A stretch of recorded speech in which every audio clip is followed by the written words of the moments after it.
All right, everybody, welcome back to the Battle Between Podcasts. I'm here with my good friend Josh Pendley, United States Marine, and even better man, dude. So what's up, man? Rough day today? Yeah, man. Had a little. This civilian life it's a whole another animal. They don't preach you. They don't teach you that. You know how to make that transition, but it's all right. Tell us a little bit about your day.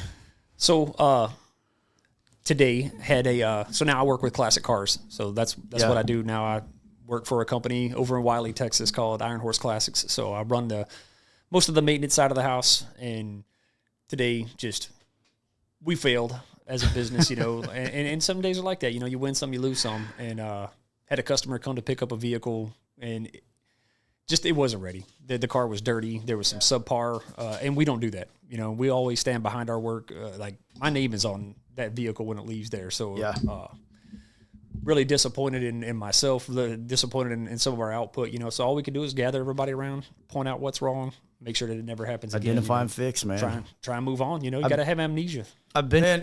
It's been a while that we've known each other now, probably 6-12 months of, you know, getting to know each other and hanging out outside of like Marine Corps League stuff, and which is my favorite, you know what I mean? And, you know, you spent 23 years in the Marine Corps, dude. That's a long time. Yeah. And that's a lot of different things that you go through from boot camp, I mean, all the way to being a retired first sergeant. Like, who were you when you went in, dude, and who were you when you got out? Yeah, exactly. When I went in, I was undisciplined, poor-ass, skinny kid from Alabama. Mm-hmm. Like, I had uneducated. I had a GED. You know, just getting by, one of those kids that, you know, the Marine Corps absolutely did everything for me, man. It shaped my life. It gave me the joy of learning, becoming a lifelong learner, reading, and, you know, getting into all that kind of stuff was just, man, it's the best thing that ever happened to me. Where in Alabama? My papa's from Alabama. Fayette, Alabama. It's a little town right outside of Tuscaloosa, a little small, off in the woods, dude. When I tell people that, like, I grew up in the woods, I don't think people understand what I mean. Like the real woods. Yeah. Like, it's amazing that I still speak English, you know. You had to pump sunlight through a pipe out there to where we live, man. Yeah, that's deep, man. Yeah. So what are some of the, you know, what are some of the childhood memories you have from that place? So, I mean, when I really go back and think, man, my mom, first off, I'll tell you right now that my mom's my hero, dude. She's the hero of my whole story. So when my mom was 8 years old, her mom was murdered. Unsolved murder. I don't know who did it. It was rough for her to lose her mother at 8 years old. She had already lost her grandfather to an unsolved murder just before that.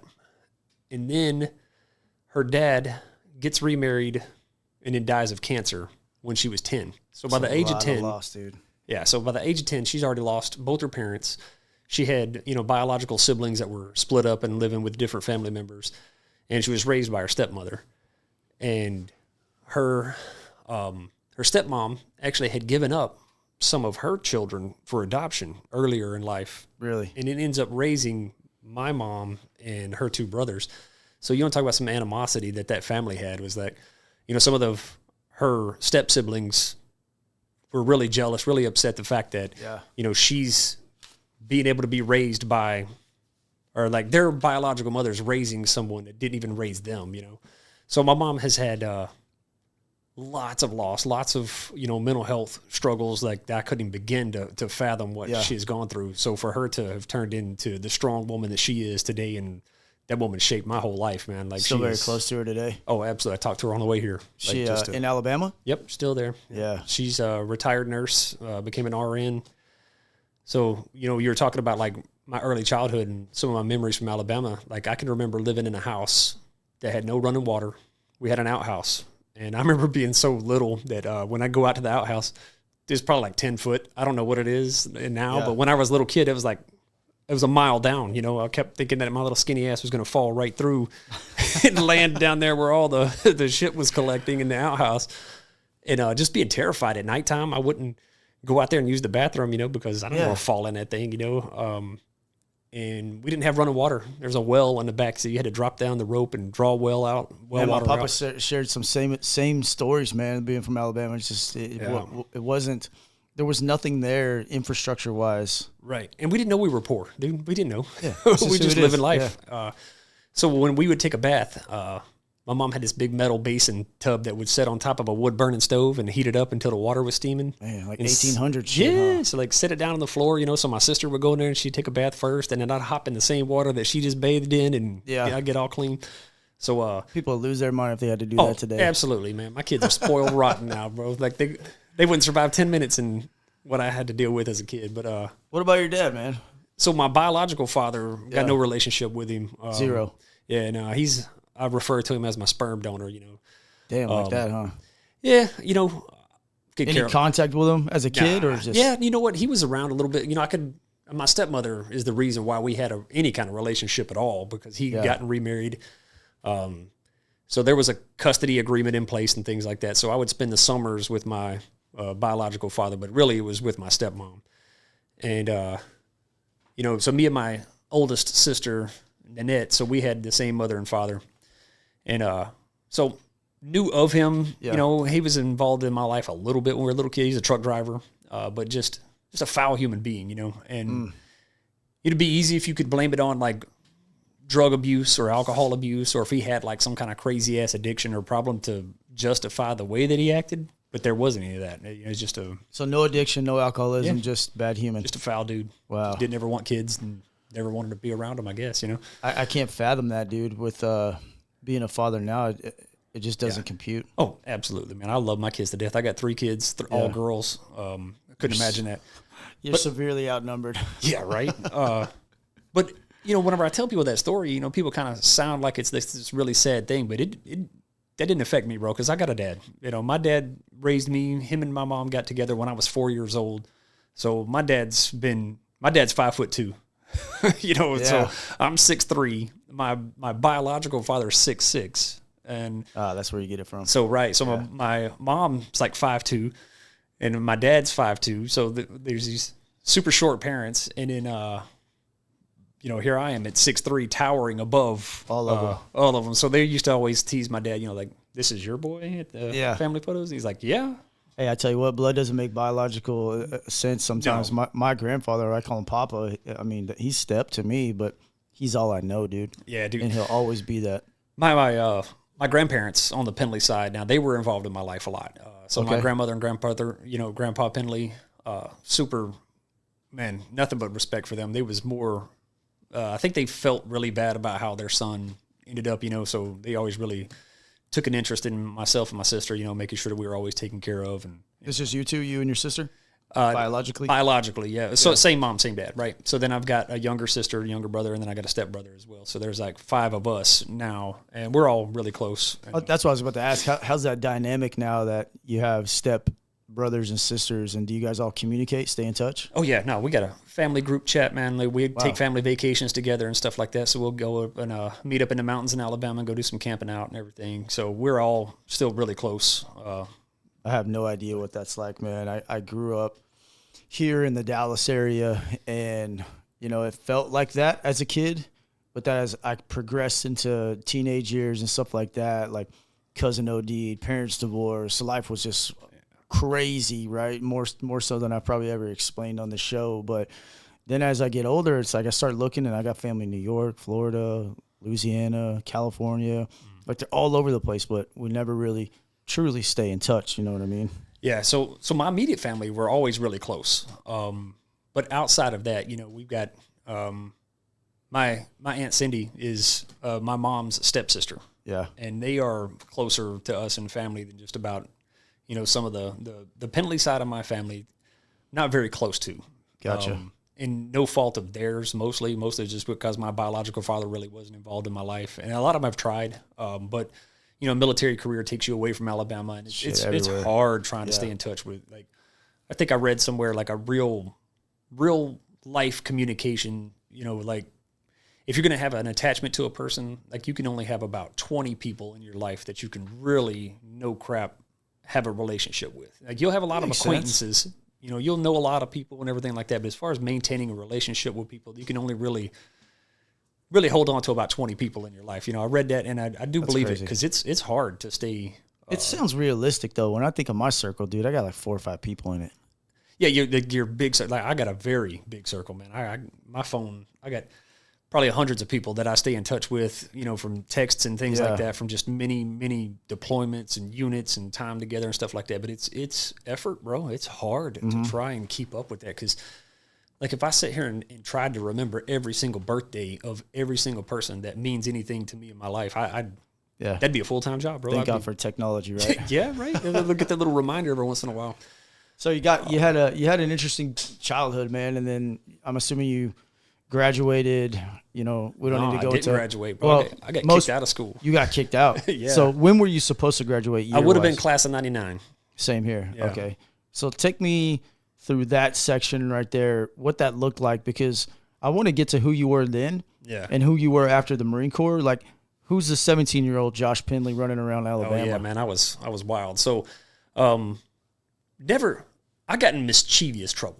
Like, I was a mischievous kid. I was never a bad kid, you know. So I was never stealing anything. I was never like doing any kind of shit like that. But yeah, mischievous shit all the time. Like I what?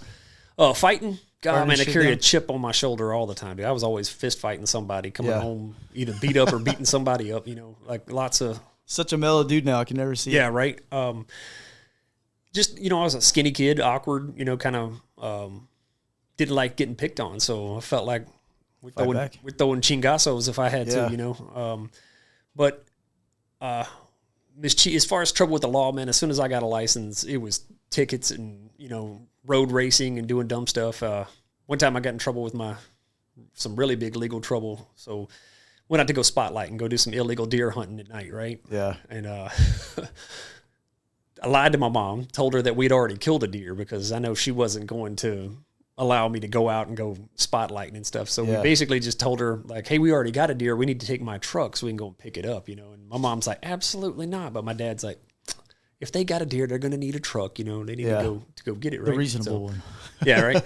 So we go out there to go spotlighting, and you know, my buddy Chris is in the bed of the truck, and Joey's on the passenger side, and I'm driving. So just the three of us, and we go up to this field, and spotlight shines out there. You know, see a deer in the field, and it's out there doing its thing, and Chris takes a shot at it, and it doesn't move. And I'm like, oh shit, I think he missed, you know. So I go to floor it and take off, and in blue lights everywhere. It wasn't a real deer. It was a decoy deer, and the game warden didn't move. Yeah, so the game warden had us set up, bro. And so we take off. I'm flying. I'm running away already before I even see the lights, and now the lights happen. So I'm terrified. I'm 16 years old. Yeah, like just trying to outrun the cops, and I wreck my truck. Roll it out into a soybean field. Everybody got hurt? No, dude, it's amazing that we didn't get hurt. So everybody come out, you know, little bruises and some scratches and stuff, but no injuries. Damn it, you flipped it? Oh, yeah, totaled that truck. The lucky bastards. Oh, absolutely, man. And Chris was in the bed of the truck, bro. So he's in the bed of the truck, and I flipped it around the corner. You know, and so the fact that, you know, I'm not in prison for killing my damn best friend growing up is one plus already. Yeah, right.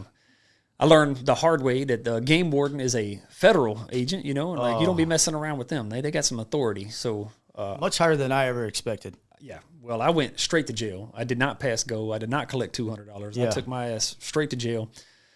They called my mom, and my mom and dad didn't answer because it's like 1 o'clock in the morning. So they sent a police officer to my family's house. Ooh. And they knock on the door, lights are on and shit, you know, and they're like, "Are you the parents of Joshua Pendley?"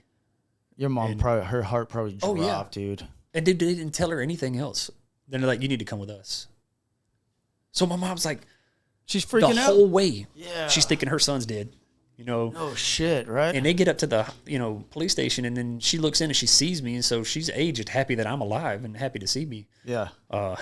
So, that's crazy. I'm in trouble with the law. You know, the tickets and stuff, but I was a minor, so it's not like I could stay in jail. So they had to release me to my parents, and so. When we get home, pull up in the driveway, and my dad's, you know, everybody gets out of the car and they walk in, and I'm just still sitting in the car. I don't want to go inside. Like, I know my dad's about to whoop my ass. You know, I'm like, oh, it's going to be bad. And my dad stops at the door, opens the door, and he just looks at me and he's like, boy, better go get some sleep. 5 o'clock comes early. And I'm like, I know what that means. Yeah. Oh, so we're out there in the horse pasture digging fence posts and just, like, there was an old dirt road that went beside the horse pasture. Yeah. So why put the fence posts in the soft dirt when you can dig the hole where the tires have been beating it down for years and years and years. So teach you a lesson. So yeah, so that's my punishment from my dad there, and I sold that truck for $200 and bought another truck. Yeah. Right. And I get the truck running, and then my dad comes up and tells me, he's like, "Hey, you're grounded from that truck." And I'm like, "You're not gonna ground me from my truck. I bought this truck. Like you don't get to ground me from something that I bought." Yeah. Then we had that conversation about like, well, you live under my roof, you're gonna live under my rules, and yeah, I'm 16. I don't need this. I'm a grown man. You know, I know everything at this point in time. So I moved out at 16. At 16 years Where old. to? There's I'd say a good, at least 200 yards away. So you went far. Real far, man. Real far. I can still smell the cooking, you know, but oh, that's funny. I had my godfather, you know, was like a grandparent in my life, and he lived right there, and he had I rented a trailer from him and gave him some money on it. So what were you doing to make money at 16? I worked at McDonald's. Oh, okay, flipping burgers. I think all of us start in poor towns flipping burgers, dude. Yeah, flipping burgers. So my first job was working on cars, changing tires and stuff like that in a little gas station right down the hill from my house. So I did that for a little while, but then McDonald's was like my first, you know. Ooh, I got a real job. Real job, right? Yeah.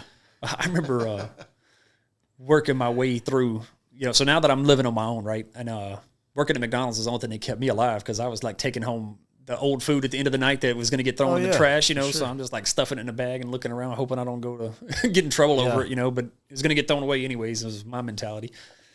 So like my refrigerator at my house had like a bunch of McDonald's bags in it, and that's what I was getting by on. So gross, yeah. And I was still trying to maintain high school too, man. So still trying to make it still trying to go to school, and I'm oversleeping a lot, missing first period a lot.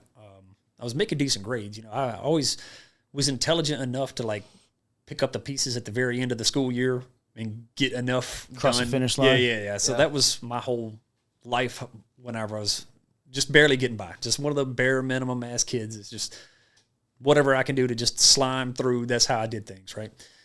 And I'm working at McDonald's, and I kind of built my way up to a crew trainer, right? So I didn't get all these pay raises. I think minimum wage was like $4.25 or something like that an hour, and I had built my way up to like $5.15 an hour, right? All these little nickel and dime pay raises I was getting. And overnight minimum wage gets bumped up to $5.15 an hour. And I go in and I talk to my manager, and I'm like, wait a minute, like, I earned all these pay raises. Like, what's my new pay rate going to be? She's like, oh, you're $5.15 an hour. You can be like, I'm like, hold on, I worked here all this time and got all these pay raises, and now because they raised minimum wage, I don't get a pay raise? Yeah, you're right back to square one. I'm out. Yeah, no. So I quit. Started working at the hospital that my mom works at, waxing floors late at night. You know, just it was a really cool job because I worked mostly by myself. So I'd like take out all the really heavy trash cans and stuff. You know, just janitorial type duty. Yeah. Like, you know, waxing floors, cleaning up, taking out trash and stuff at a hospital. So I did that for a little while. And then my uncle got me a job working at a house trailer plant, building seeing mobile homes? Yeah, mobile homes, right? Yeah. And so I get a job working at the end wall section. So, you know, the long walls of the trailer, you know, you got four sides rectangle, you got the end walls of the two small ones. Yeah. Right? So I worked at a station making end walls by myself. And I worked there for about a month or so, and I got ahead of schedule. I got this little schedule that they hand me there, and they tell you to like, hey, these are the walls, these are the dimensions that it needs to be. Some of them have an angle, some of them are flat. Yeah. This is the sheetrock that goes on it, all that crap, right? So I do all that, and I get ahead of the schedule, and the manager comes up and is like, hey, don't come in tomorrow because we got to get everybody else on the line caught up, you know. And I'm like, wait a minute, I don't overworked your production. Yeah, and they're like, yeah, you're going to take a day off, and I'm like, without pay. So there's no incentive for being a hard worker or moving ahead or anything like that. Yeah. So, I'm out. Damn. Like a fat chicken dodgeball. Like, I left that job, too. Then I started working for a company called Ox Bodies. They make dump truck beds, you know, and so I worked there. Loved that job, you know, making hydraulic hoses and stuff and making myself useful and just doing, like, little small mechanical things there as we're installing dump truck beds on, like, new trucks. And then my buddy and I got the idea that we're going to join the Army together. You know, we're going to be airborne rangers, jump out of airplanes and kill shit. You know, that just sounded like the coolest thing to a young teenage boy like myself. And so we go all in, enlist in the Army, you know, do all the paperwork, talk to the recruiter, sit down, try and get everything done. And next thing you know, it's getting close to shipping time. And I started going over my paperwork, and they're like, "You're colorblind." And I'm like, I didn't know I was colorblind. I lived my whole life not knowing I was colorblind until taking this test, you know. And they tried changing my MOS on me. So I wanted to be, you know, airborne infantry with a seat in RIP, the Ranger Indoc program. That was just what I wanted. That's what sounded so cool to me. And next thing you know, I'm a traffic management coordinator. They want me to load airplanes. And then now I'm going to Fort Jackson, South Carolina instead like of Embark? Yes, basically like the Marine Corps' version of Embark, right? So I'm like, I'm not cool with this. This is not what I wanted to do. I don't want to load airplanes. You know, these guys are trying to church it up and make it sound like it's something cool. And, you know, then threatening me with like how I can, I don't know where that's at. Sorry. Sounds like it's in your pocket. Nope. Sorry, man. Hold it against me. It's all good. We can cut that out. Yeah. Or we can leave it. Fuck it. I don't care. That's my life, man. That's how it is. So long goes RIP. Yep. Now you're an Army Embark guy. So I'm refusing to ship. And, you know, the staff sergeant that's in the Army is telling me how I'm going to be in trouble and all this shit. And if I'm refusing to ship out and everything, and I'm like, dude, that is not what I ever wanted to do. I'm angry about it. I don't want to do this shit anymore. Yeah. My buddy ships out to leave to boot camp, so he's gone. He's at Fort Benning, Georgia. He's training to be an infantryman in the Army, and then here I am, like, I don't want to do this. This is not my... And, you know, I asked for other things. Like, they're like, what else can you do? And I was like, well, I can turn wrenches. I'm a good mechanic, you know, and they're like, nope, all we have available for you is like 2 communications MOSs and 1 that. And I'm like, dude, I'm not a 10-pound brain nerd, dude. I can't do that kind of stuff. Yeah. And so I withdraw, don't ship, get out. And then I had a Marine Corps recruiter come talk to me. And he's like, I don't know how he pirated all of my records and stuff like that, but he already had all the conversation pieces already put in order. Like, he's like, hey, heard you wanted to be a mechanic in the Army, couldn't do anything for you. He's like, what if I could make you a mechanic in the Marine Corps? Would you go? I was like, how soon could I ship? He's like, I don't know. He's like, you want to go? And I was like, yeah. But if I go, I want to go now. Like, I don't want time to think about it. No waiting. Just like, I'm ready to go. Yeah. I was a 3-day wonder. Like, damn, that quick? I shipped in 3 days, man. Like, so whenever I talked to that recruiter and he said he's going to make me a mechanic, and I was like, you know what? This is not what I ever wanted out of life. I don't like where things are going for me here. Yeah. You know, I've always been poor, always going to be poor. You know, this is just, I just saw the writing on the wall, and I was like, you know, I don't want this for myself, you know. And, what year was that? That was 99. So what month did you ship? I shipped for boot camp in on my birthday, January 29th. I spent at a MEPS hotel in of the Y2K. You know, we just had the little... Damn, so you went in and enlisted in January 29 or 99. I went in September. So of 2000. Oh, so I did all my paperwork and enlisted and all that kind of stuff there. So you went in right when boot camp ended. So for me. they called us Y2K Marines. You know, we were Millennium Marines is what they called us. Wow. So January of 2000 is whenever I... Does that put you on the east side of Mississippi? Yep. So Parris Island. Parris Island. Mm-hmm. Wow. So yeah, I show up to Parris Island January, like no plan, bro. None whatsoever. Dude, none of us had one. I don't even know what to do with my hands at this point in life. You know, I just knew that this was going to be a challenge for me. You know, I never really challenged myself. You know, I had sports, you know, I had, you know, school and things like that, but this is the first time that I, as an individual, was going to get challenged. And then I found out that I'm not an individual no more, man. I got thrown into the mix and became part of the machine, you know? And so boot camp was not really that hard for me as far as, you know, getting yelled at or, you know, getting... kind of desensitized to that. Yeah, it wasn't that deep to me, you know? So I feel the same. What was deep and what was crazy is after boot camp. You know, you go through the boot camp and go through that whole process, and the transformation's real. You know, like I'm not telling you anything, you already know. But you know, you come out on the other side, you graduate, and it's like, oh shit, dude, like, now what?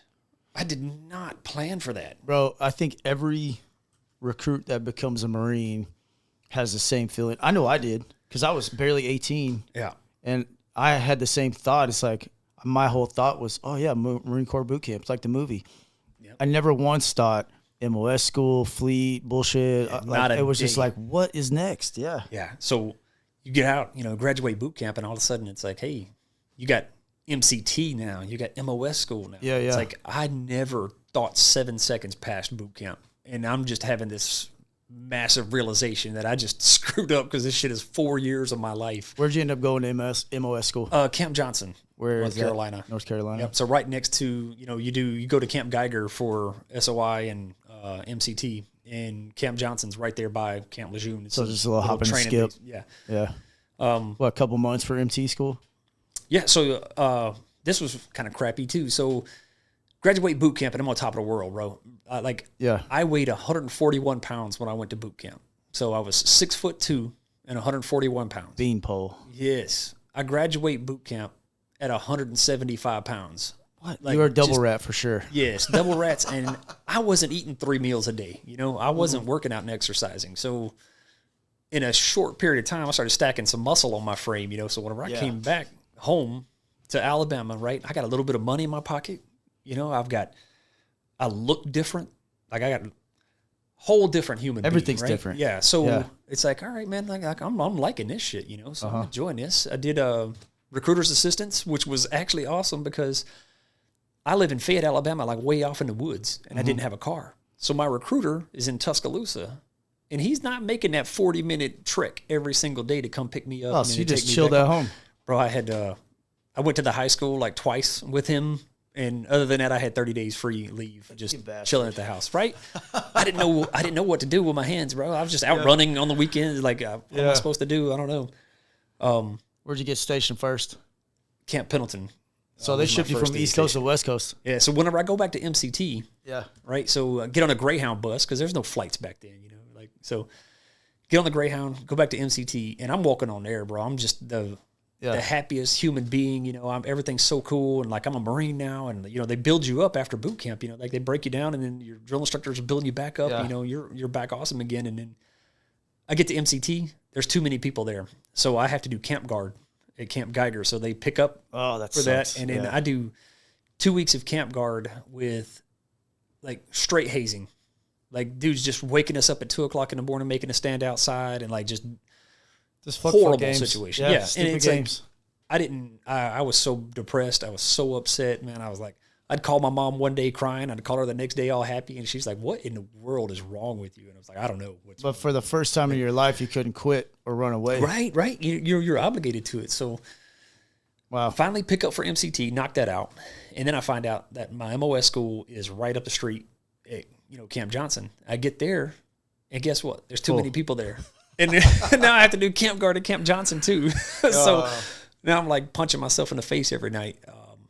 And then I finally pick up for MOS school, go through as a motor T mechanic, right? So go through motor T mechanic school, graduate, and they roll me right over into the advanced course for LVSs. So the LVS is like the logistics vehicle system, the big dragon wagon, the big 8-wheel drive vehicle that articulates in the middle. So, graduate that school, and I hit almost a year in the fleet or in the Marine Corps before I ever hit the fleet. So between boot camp, MOS school, MCT, advanced school, everything like that, I get to Camp Pendleton, California in January of 2001. So that's my first duty station. I get checked in. That sounds more like you would have been in the air wing first year before. Right? Yeah. So I'd already made it to private first class, and I get promoted to Lance Corporal like not long after I get out there to Camp Pendleton. So then, it's January 2001, First Maintenance Battalion out in Las Pulgas. Oh, yeah. Familiar with that place. The Fleas, right? So I love it. Yeah. Man, I get out there, I get taken under the wing of all the senior Marines, like dudes that are like legends in my mind, Like, I might have retired as a first sergeant, but some of these corporals and sergeants that were my first impression in the Marine Corps, man, like, set the tone, huh? Yeah, like this dude's Sergeant Monk, right? He was my first shop chief, the person in charge of me when I get out there to work. And that guy taught me the value of pride in your work, of like whenever you finish a vehicle, you take it up there to get inspected. If there's anything wrong with it, that should be a personal kick in the nuts, man. Like that for sure. You still have that same mindset. Yeah, absolutely. He's the one who really ingrained that into me. Yeah. Just some sergeant that did 4 years and got out, and I love that dude. Justin Monk, I still got his number on my phone. I talk to him every once in a while, That's cool. Good dude, yeah. right? he's the kind of guy that if you didn't have any value to him as far as like learning, like if he didn't think that you were going to be somebody that he could use, you didn't exist to him. Yep. Yeah. So he wasn't your best leader as far as, loving everybody and everybody, there's a seat for every ass kind of people there that are out there. Yeah. That wasn't him. That wasn't his, but that's not the Marine Corps though. Yeah, exactly. Yeah. So this dude was like, if you got value, then he took you under his wing. He taught you everything that you needed to know. So that was what I picked up from him right away. What's he doing now? Do you know? No, I hadn't talked to him in a while. It's so cool that you have his number, though. To follow up with him, just Facebook was a really cool, awesome thing to be able to reach out and touch, people that you've been into before. So, fast forward a little while, been out there at Camp Pendleton for a bit, and I'm actually going to work one morning. It's a Tuesday. Walking in, and I see Sergeant Monk sitting down on the catwalk in his tighty-whities on the catwalk, just staring into his room, and I'm like, damn, bro, we got to be at work here in a few minutes. Like, his fucking chums. What's going on, man? And I look over, and he's like, dude, an airplane just crashed into one of the fucking towers in New York right now, man. Wow, yeah. And I'm like, what? And I look over, and he's like one of the only dudes that has a TV in his barracks room. Sergeant Monk is single sergeant living in the barracks, and he's got a TV in there. And I go and look, and right when I look at the TV, you see the plane smash right into the tower, and it's like, damn, they caught it on tape? Yeah, that's what I was thinking. And then, like, your brain starts processing what you're seeing, and it's like, wait a minute, this tower beside it's already on fire, and that one just got hit. So I, watched the second plane hit the tower as it happened type thing, And we're like, oh, dude, this is... it's going down. This is weird, So we knew something was wrong.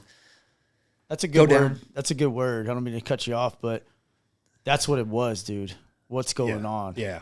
So many questions, and it's just silence, That morning, the barracks is usually lively. Everybody's running around, laughing, cutting up, a bunch of bullshit. Yeah, Pogus Marines. Yeah, we're wild animals, man. That's why they had to keep us out there. Yeah. But back then, peacetime Marine Corps, you could set your watch by a schedule, man. Everything was just, Monday was this, Tuesday was going to be that, Thursdays. Very regimented. Yeah, everything always fit into a box, and everybody's talking about they're going to get out of the Marine Corps and go to college and all this kind of shit. There wasn't that really dedicated, warrior mentality that I saw. We're just working, we're just workers, dude. Marines, loving what we do. Yeah, being just out in the field, Marines. having a good time. So this shit happens, and we go down to formation, and our company first sergeant comes outside, and he's like, "Hey guys, just sit tight. We're trying to sift through some stuff right now and find out what's going on." He's like, "But we're going to let you know." Yeah.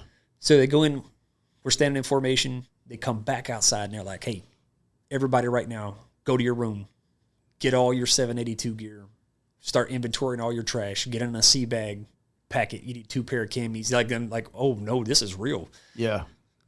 So we run, pack up all our stuff, put them in sea bags, padlock on the sea bags, stacked up in the corner of the parking lot. We get back over to company formation. They're like, everybody to the armory right now. We're drawing all the crew serves. We're doing maintenance on every single weapon system that we got. We're pulling all the weapons out of the, small arms, machine guns, everything. 50 cals, Mark 19s. We're pulling everything out of the armory, cleaning everything. Wow. Dude, by noon, we could have loaded on a bus, loaded on a plane, and been anywhere in the world. The first to fight, baby. That's it. It was one of the coolest things looking back at, and going, dude, in that moment in time, that was just my unit. Every unit of the Marine Corps was exactly the same. These dudes, man, we don't know who did it or where we're going. And it didn't matter. We're going to go pack our shit and put it in the corner of the parking lot. And then when they tell us where to go, we're going to be going. I tell you what, man, it was Darwin, Australia, I think is where we were at on the 15th MEU. So I've never really gotten to speak to anybody that's like, hey, what happened at Camp Pendleton? That's the first time I've gotten to hear what Camp Pendleton looked like. We were sitting in a berthing area watching it on TV. As a matter of fact, we were in the bars. We were on Libo. Yeah. Lights come on. Fucking music goes off. All U.S. personnel back to the ships. Rah, rah, rah. It looked like a movie, dude. One street full of bars, and all of us are going back. Damn. And we went to the berthing, and we saw it on TV for the first time, too. And we all had the same thing, except for we were like, oh, shit, we're the tip of the spear. You're the tip right of the now. spear. Yeah. Hell yeah. That's dude, crazy. That's wild. So, after, 1300 goes by and, all of our stuff's packed. We didn't know what we were going to do or where we're going to go, but we were going somewhere. Yeah, somebody was about to get messed up. Like you didn't poke the bear the wrong way, and So then that weekend, Liberty Canceled. secured like the front gate. That's the first time it looked like a real military installation, bro. Like people were just waving you in before, now there's a gun truck with a 50 cal aimed right down the road. Like there's people are, flag jackets and stuff. And like, it's like we had concertina wire stretched all around the road. So even Las Pulgas itself was locked down from Camp Pendleton. Yeah, because that's right off 5. Boom, right. So there. even all the individual camps like Las Flores, everything they had, they set up little roving posts and concertina wire, and like nobody came on, nobody got off. There were Marines that were on liberty, or, that are on leave or whatnot. So they're just calling in every day, checking in with their platoon sergeant and stuff because it was shut down. And it was crazy to see it because everything was so, this would never happen to us. We're just going to do our 4 years and get out. Like nobody ever like, really hey, I'm in once the thought Marine about Corps. it.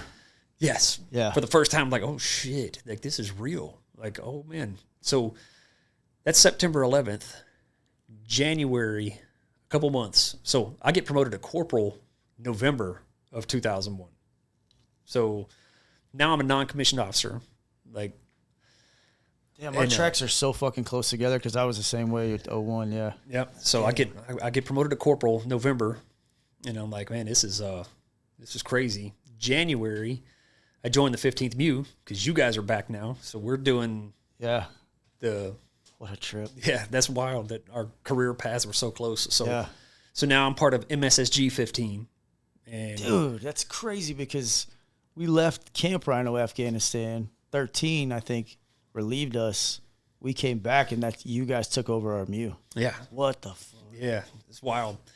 Wow, so small world, man. We're and everything's real now too. So we're taking 5 tons without question. Yeah. So we got 5-ton trucks, and we're running around with paperwork saying that your units had to give me your best gear, right? Yeah. So back in the day too, man, like when you put somebody on a MU, it was one of two things. You're really hooking that kid up, right? Because he's a hard worker and you're giving him back something. You're going to give him the opportunity to go out and go deploy around the world and go see some other countries and stuff like that, right? But most of the time, they were sending some turd burglars out there that they didn't want to deal with. And they're like, hey, this guy's out of mind on a MU for a while. Because it was just a cruise, right? They call it a booze cruise. They just go out and hit some Liberty ports and turn around and come back. Maybe before us, but yeah. Right, yeah. So the world changed September 11th for sure. So you stuck. Now you're attached to the 15th MU. Yep. With MSSG 15, I was with the same unit. Yep. That's insane. With Headquarters Service Battalion Comm Company. Yep. So we're MSSG You're doing a 15, workup at this point, huh? Doing all of our workups. We do Desert CACs, Fire X, all that CACs. shit. All this, living in 29 Palms, basically. Yeah, getting everything sucks. ready. And then we set sail, take off around January of 2003. We leave. So we're making our way across over there. We get our first stop was in Singapore. So we stopped there for a little Liberty port. And, we're still just like waiting. Aware, but understanding what's going on. We're supposed to be going to Afghanistan. That was our ticket. We're on our way to Afghanistan, support Operation Enduring Freedom. Yeah. And right as we're leaving Singapore, they're like, hey, you guys are going to Iraq. You're going to Kuwait, like right now. So we're like, okay. Yeah, the whole Marine Corps shifted fast. Yes. So we ship over and land in February of 2003. We're landing right there in Kuwait and started building we were in up. the same fucking box together. Yeah. Again. So, yeah, that's crazy. Wow. So we're offloading all of our gear, and sitting up there in Kuwait. And I get promoted to sergeant March 1st, 2003. Oh, shit, right before the invasion. Right before the invasion. Yeah. And honestly, like we didn't think, like at the individual level, at the corporal sergeant level, no idea that we're about to actually go in there. Like we're talking about it at night. When everybody got their 180 rounds issued to them, hanging out. Yeah, so we got our mop gears, still zipped up, and like, here's your 180 rounds, your full combat load. One of my first jobs as a platoon sergeant was inventorying that shit all the time. Like everything's still on the stripper clips, in the boxes and in the bandoliers, and do not break that shit out. If you lose one round, we're gonna turn this shit back in. It's gonna be a big. Everybody's all upset about it. Crazy. Yeah. And then one night, our master sergeant and chief warrant officer come back from a meeting, like they always did every other night. They come back and like, hey, without freaking out, go ahead and start loading your magazines. Start throwing 28 rounds in every magazine. Don't put 30 because sometimes they'll jam up if you fill them up too much. And so we're like, oh, shit, this is getting real, you know? Like, yeah. So March 19th, man, we're crossing the line of departure. We're going into Iraq, and I'm just sitting here looking at my hands like, bro, I've been a sergeant for 19 days. Yeah. And people are looking at me like, what do we do? I tell you what, man. I don't know, man. It's insane when you think about just talk high level for a minute, right? I was there with you in multiple places, just had no clue. Yeah. My first time taking rounds off the strip and putting them in magazine, I was on a C-130 doing a combat landing into Camp Rhino, Afghanistan. The fucking C-130 hits the deck, slows down, back end opens, we drive the fuck out, and that C-130 is gone, dude, before you know it. And we're both, 18, 19 at this point. Think about the 18 and 19-year-olds now. Yeah, exactly. There's two sides of that coin, though. There's the 18, 19-year-olds that have no idea. You know, that's the kind of guys that your mind first goes to. He's like, these losers have no idea what I was doing when I was your age. Then you got kids like mine who understand it. Then you got other kids that, like, deliberately joined the military during a time of war. Without question. Threw their hands in the air.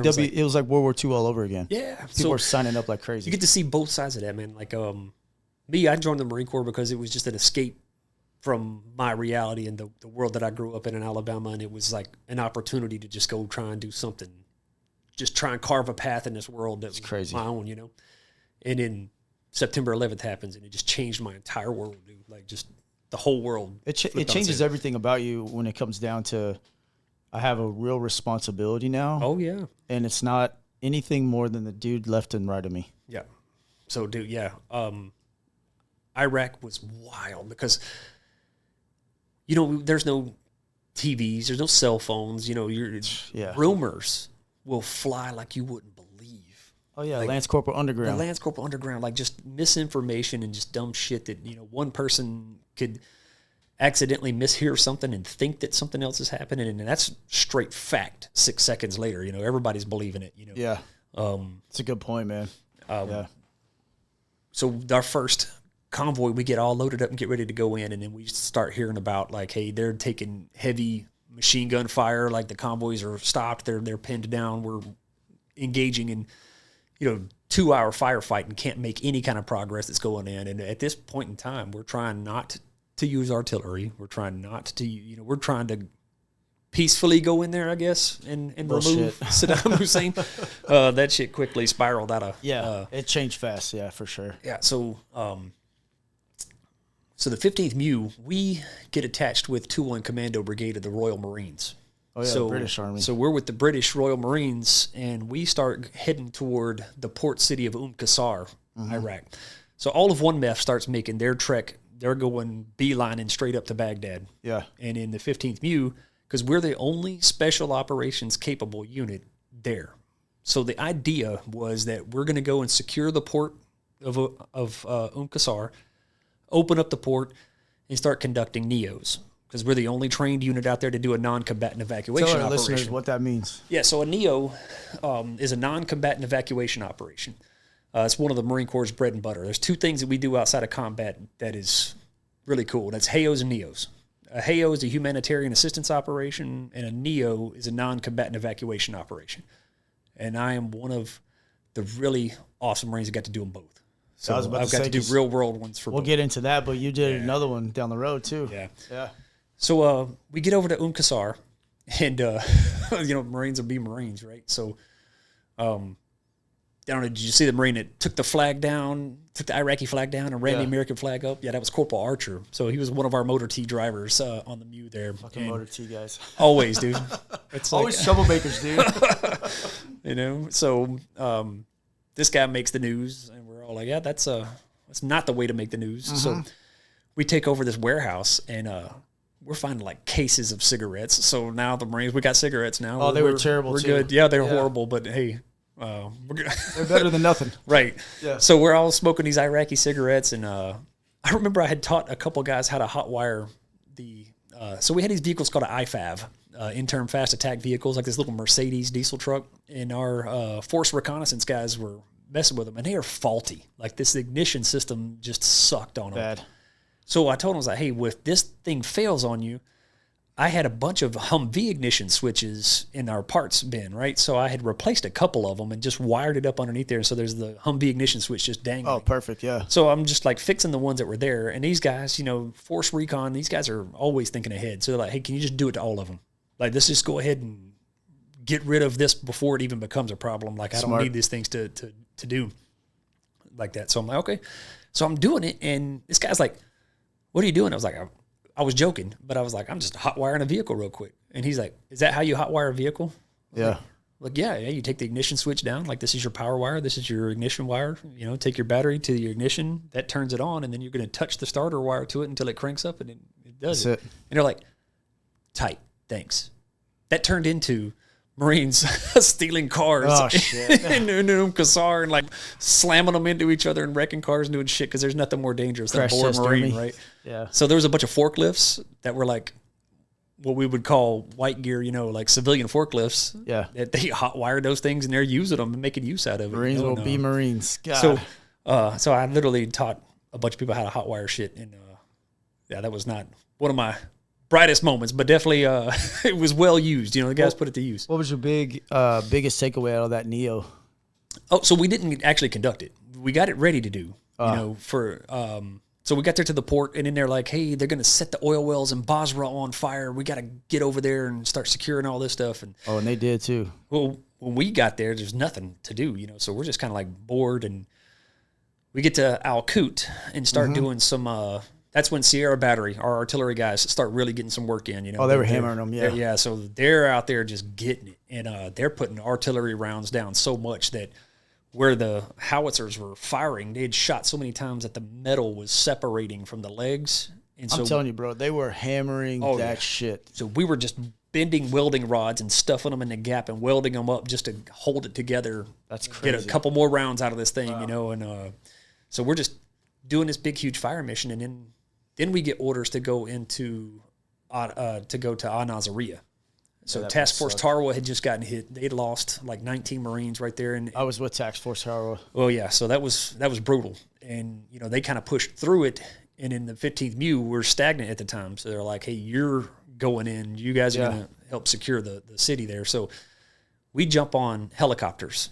So the British fly us up there in Chinooks, and all the Motor T drivers were convoying all the vehicles up there to us. So we get there first, just like you said, man. Like the back of the helicopter opens up, and then we're armed and gunned, and we're just running and taking off and finding a place to get down and start securing it up.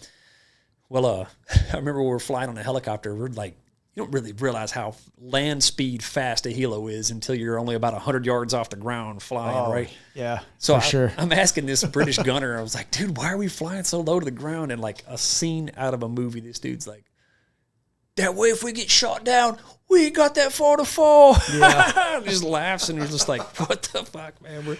These dudes are ridiculous, right? So we get into Al Nazariya, start securing the area, start setting the place up, and then get a call in the middle of the night we're going to go on the south side and set up a traffic control point. And our orders were nobody can come north into the city and anybody can go south and get out of the city.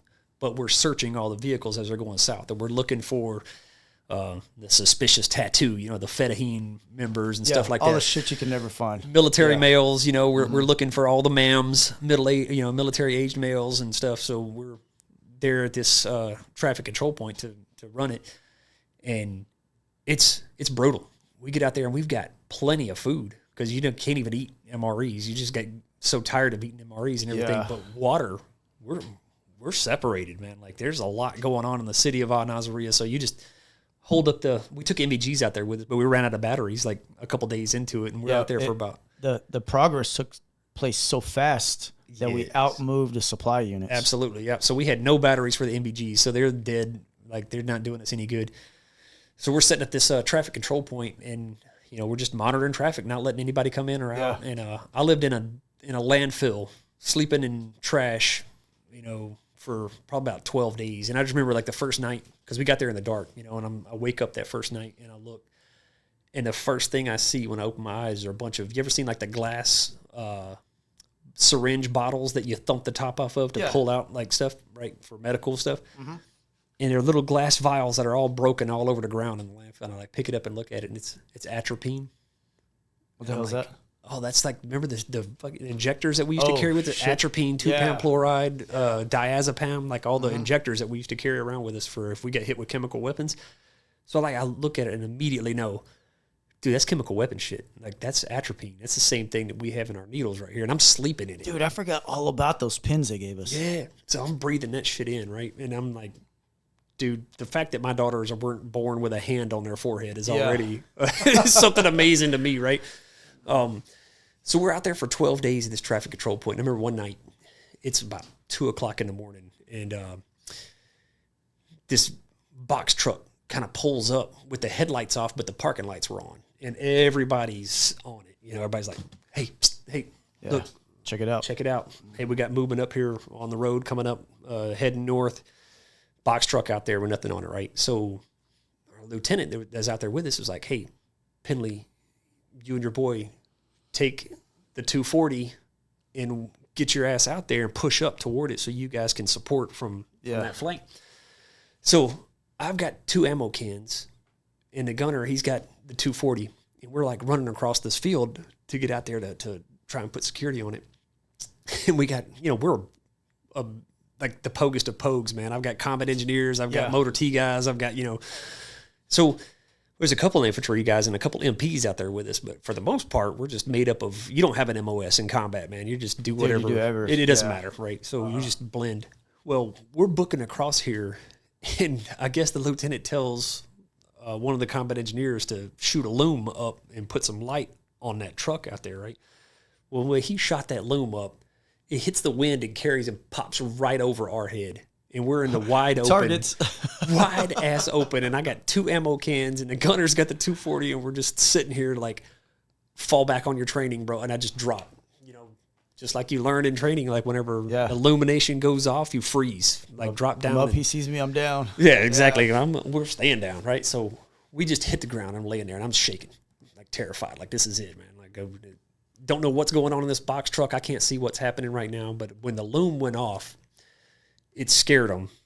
I don't know what they were doing. Bro, these dudes could have been planting flowers. We don't know. You don't know over there. That's I'll never thing. know what these guys were doing. I never know what their intent was. They could have been loaded down with bombs and chemical weapons and 85 machine guns and about to cut our throats in the middle of the night. Yeah, or rice or and they grain. could have been up there to sell us some bootleg DVDs, you know what I'm saying? So you'll never know. But, all of a sudden you see... you could see them moving around the vehicle. They had stopped it and getting out because you see the lights like flickering off and on as they're walking past the going parking around lights and whatnot. But then, when that loom goes off, we're both just drop like straight up, hit the ground, thinking the worst, because that loom was supposed to be our advantage and light them up. Yeah. And now you just caught the wind and lit us up. And, they get back in the truck and they leave. But there's so many little things like that happened about, at that traffic control point. One day, truck pulls up, the guy gets out, and he's wearing his man dress, and he walks up, and he is just shouting. We got no linguists. Nobody speaks their language. We got these stupid little language cards that they handed us, and like... Can't read the shit anyways. Okay, yeah, right. Yeah. Thanks, man. Like, give me the pointy talkie, so we can figure out. But, he's walking up, and we got these signs, and they're written in Arabic, and it's like, hey, don't pass this point. Like, don't pass this way. If you pass this point, you will be shot. And type, signs that are out there in Arabic. Yeah. And, this guy's walking up, and he gets to the signs, and I'm just click off safe, finger on the trigger. I'm aimed in center mast, and I'm just like, I don't want to do this, man. But like, this is it. If he walks past that sign, I got my orders. I'm just about to smoke this fool. And he gets right there at the sign and just shouts and shouts and shouts, and we don't know what he's saying. I mean, this dude could be... He's saying what they were all saying. He could be a terrorist. Why are you here? Yeah. Or he could be like, hey, my 6-year-old daughter needs help, and she's in the city, and I need to go in there. Yeah. We'll never know what he was talking about. But and he gets back in his car and leaves, and you just click it back on safe, and like, all right, man, that's another day without... putting around that. It's crazy because when we did that whole push, up through Babylon and to the Baghdad, and like it was weird because we got fire coming in, and then it would be super quiet, and then all of a sudden fire again, and then you get there and it's like, bro, there's no one here. Yeah. like, what the fuck just happened? We're supposed to be in this crazy, you know, I'm looking around and I'm like, is this what war is, dude? Like, really? Like, you know, a lot of people, and I'm like you, I'll never, ever admit I'm a hero or what I did. Yeah. I'm never going to play that card. But you stop and you think, man, we're really in a third world country right now, armed to the max, and there's no one to fight in Baghdad. What the fuck? Yeah. All quiet, right? That's wild because, you know, we're at that traffic control point for a while, and finally things start calming down in the city, and they're like, hey, we're going to shut down the traffic control point and kind of go back up. Yeah. And, you know, we get back onto this little camp that we had secured. It's like an old army, or I'm sorry, like an old Iraqi army training facility. And there's all these, you know, murals painted on all the walls, and like super anti-American, man. Like all of them. An American flag with footsteps all through it, and there's another one with an American flag with like the fist pumping through it. You know, it's got the two fingers. It looks like a peace sign, but it means victory. You know. And there's another painting where there's a Iraqi dude, and he's like choking out an American, like, and he's got fucking like hate us. Yeah, so it's and these paintings are old. Like the paint's like, you know, decaying and tripping. You know, 30, so this is years. These dudes have hated us for many years. Like we are the reason their military even existed. You know, so for people to think that, you know, that you're going to be able to get along with these people and you know, cut capes and rainbows and everything's going to be like, never going to happen. Not even going to happen. So when did you get back from? Well, how long was that tour in Iraq? We were 7 months. Yeah. So, but we were the first unit to get back to the States. And it was a ghost town. Yeah. Well, here's what was crazy is like when we left on the Mew, you know, I left all my friends at Maintenance Battalion behind. You know, everybody's back there. But then when we landed in Kuwait, they're all there. Yeah. So everybody beat us. You know, we took a long-ass boat ride to get there, and they're already all there. We jumped in Delta or American Airlines. That's how we got over there. Oh, yeah. We took commercial flights. I mean, don't get me wrong. We took the ship to Afghanistan, but when we went to Iraq, it was commercial. Like, we literally loaded on, like, a Delta or some shit like that. Everything you can own, rifles, ammo, everything. And it's like, we were on the USS Tarwa. Yeah. So that was our ship that got us out there for the big deck. But, you know, when we finally decided to pull out of Iraq and head back down, we had all collected shit, right? So I had this really cool, like, ivory inlaid, I don't know if it's real gold or not, man. It was like gold-plated looking shit on a ceremonial bayonet for an AK-47 that I had found in one of the buildings that we was doing. And we get over there by the bridge, by the Euphrates, you know, back in Al-Azariya, and they're like, hey, we're pulling out, we're going home, we're about to do a rip in place here with a, you know, reserve unit, and they're taking over, and we're going to start making our way back to the States. Yeah. And they line us up on the bridge, and they're like, war trophies are not authorized. Yeah, dump your sea bags. Dump your sea bag. If you got anything, like now's your amnesty period. So everybody's like, we're throwing our shit in the river. And I got this badass bayonet I wish I could have brought back, man. But like, I threw it in the water. I'm not going to mess with it. That sucks. They did the same to us, man. So threw all of our stuff in there that we had brought, you know, I had like a bunch of like war medals and stuff that I had found in that, because that camp was an army camp, you know. So when we would be out, you know, urban exploring, you know, doing dumb shit that we're not supposed to be doing, collected up all kinds of cool little trinkets that we were going to bring back with us. But we don't want to get in trouble, man. I'm not trying. It's not worth it, dude. Yeah. Not trying to throw my career away over this shit. So we throw it all in the water and get back on. When we get back on the ship, we go to Bahrain for our first port, and we're like restricted to the camp, you know, and we get alcohol for the first time, and just everybody's crying and like boo-hooing and hugging each other and like fighting. So it's like, you didn't know, 1 minute everybody's like loving each other, next minute it's like, F you, I hope you die of gonorrhea, you know. We're just beating each other's ass out there in the Marines being Marines. Yeah. So we leave Bahrain and hit Seychelles, which is a group of islands off the coast of Africa, and one of the most beautiful countries I've ever seen in my life. Clearest water ever, just dude. Clear water, just so gorgeous. And I went out, got there's the first time to have overnight liberty that was authorized for us, and I'm a sergeant at this point, you know, so sergeants could have overnight liberty. And we find this little bed and breakfast right there. These 2 older women, sisters that live in that house and rented out rooms for it, and got up and cooked us breakfast in the morning. And like, it was the most peaceful time of my life, right? So after being in Iraq, where you're just on the Mew, you know, you're with Marines 24/7. Everybody's in there. You can't even pee without 17 dudes being around you. And so I go there, and for $20, I bought a cooler, a bag of ice, and like an 18-pack of this beer called Sabrew. Yeah. And I sat there on the beach with a beer in each hand, neck deep in the water, and I could count my toes, you know, and I'm just like, this is the life, dude. This is it. The first time I could relax. That that was like the first time I really realized that alone time and what it can do for your mental health, and like how like you need that shit in your life. You know, you got to take those moments for yourself every once in a while. And that was that was super impactful moment that I really, I don't think I even knew what it meant at the time. I just knew that I liked it. You know, it's like as you get older, you understand it though. Yeah, right. Well, we leave Seychelles, go to Australia. When we pull into the port, we go to Townsville, Australia, man. We pull into the port, and dude, they got the entire city is lined up, shaking our hands as we're getting off the ship, and everybody's like, "Welcome home, troops," and a big ass American flag draped from a building that's out there. Like, yeah, not even U.S. Heroes welcome coming into Australia. You know, and great time, great people, awesome experience out there. We leave there and get to Hawaii on the way back, and by the time we get to Hawaii, we just want to be home. Yeah, dude. When you hit Hawaii, you're like, I'm over this shit. So nobody cared about liberty or any of that kind of stuff. We just wanted to go home. So I didn't really have a good experience in Hawaii, but I didn't give it a chance either. You know, just like ready to get back to California. Those little ports are so fast, though, man. You're in and out so quick. Exactly. So when we get back to San Diego, you know, all the rest of the guys that just got off the boat, we had to get off on LCACs and you know, everything to get all the gear back home and everything like that. There's nobody waiting for us. It's just work, you know. So we get off the ship, and you know, you're seeing everybody else comes home to a parade down in San Diego and all this kind of shit. Me. Yeah, it's not like, you. No, you got to get these trucks back, boy. Like all that comm gear got to get PM'd again. Somebody's got to get all this shit turned into the armory. You know? So these guys came in on Red Beach then with us. Yep, exactly. So we landed with all our gear there. So that was my first combat tour, you know, of like, oh, and mind you, my EAS is January of 2004. So this is August, September 2004.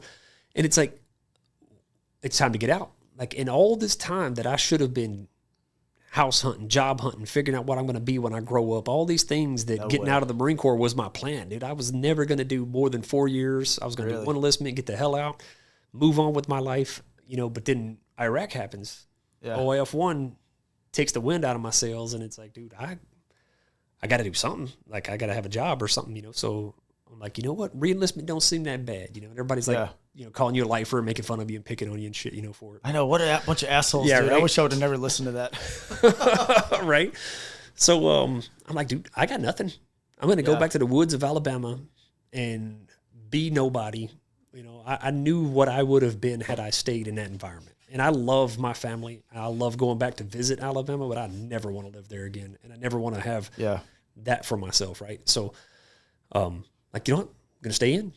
I'm going to re-enlist. So I talked to the monitor, you know, and it's a female monitor, master sergeant. She's like, I give her you give your 3 incentives. You know, these are I'm re-enlisting to get my incentive. I want to go to these duty stations, right? And I put all 3 of them were Iwakuni, Japan, like different units at Iwakuni. Mm-hmm.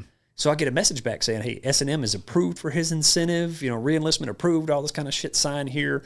Here's your duty station, Okinawa. Like, that's not what I said. So I called the monitor. I'm like, hey, I think there was a mistake. You know, it says I was approved for my incentive, but, you know, I'm going to Okinawa instead. Yeah.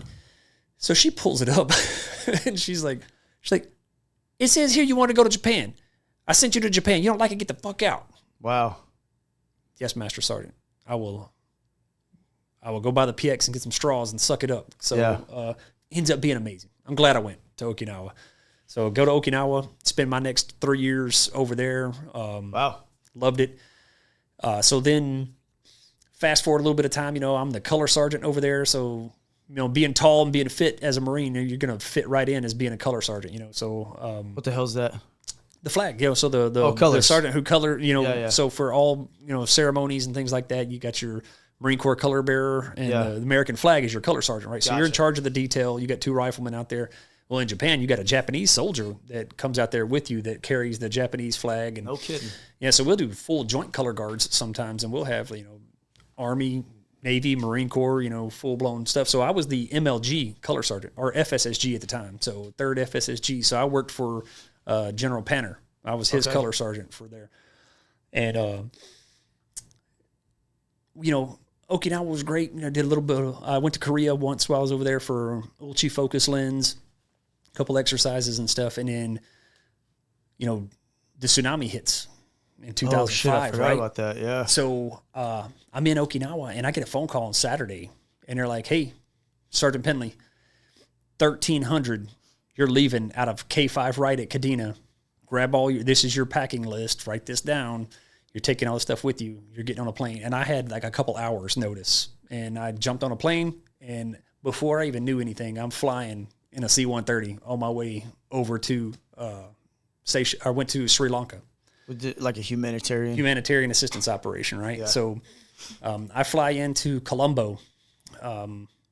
So lost. I have no idea what's going on. We didn't train for this at all. This is a snap situation that came up, and they needed sergeants over there. So fly in, get on a bus, and start booking like a 6-hour bus ride down the coast of Sri Lanka. Sounds terrible, dude. It was, because it was nonstop death and destruction. I just quit looking out the window after a while because it's just, I saw a train knocked over. Like, I can't imagine the water force that would cause a train to get knocked off of its tracks and be laying over on its side, So that was what year? 2005. 5? Yeah, when the tsunami hit there. And I almost forgot about that. 250,000 people killed over there. And it was after Hurricane Katrina. So, being outside the United States and having a perspective of how Hurricane Katrina went down. Yeah. And how some of the people down there reacted. I mean, you're hearing about people taking gunshots at the helicopters that are in there to help people, and like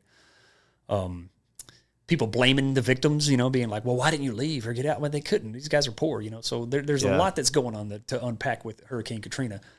And then you go over and see a tsunami. And what was the difference of how Americans reacted versus how they reacted?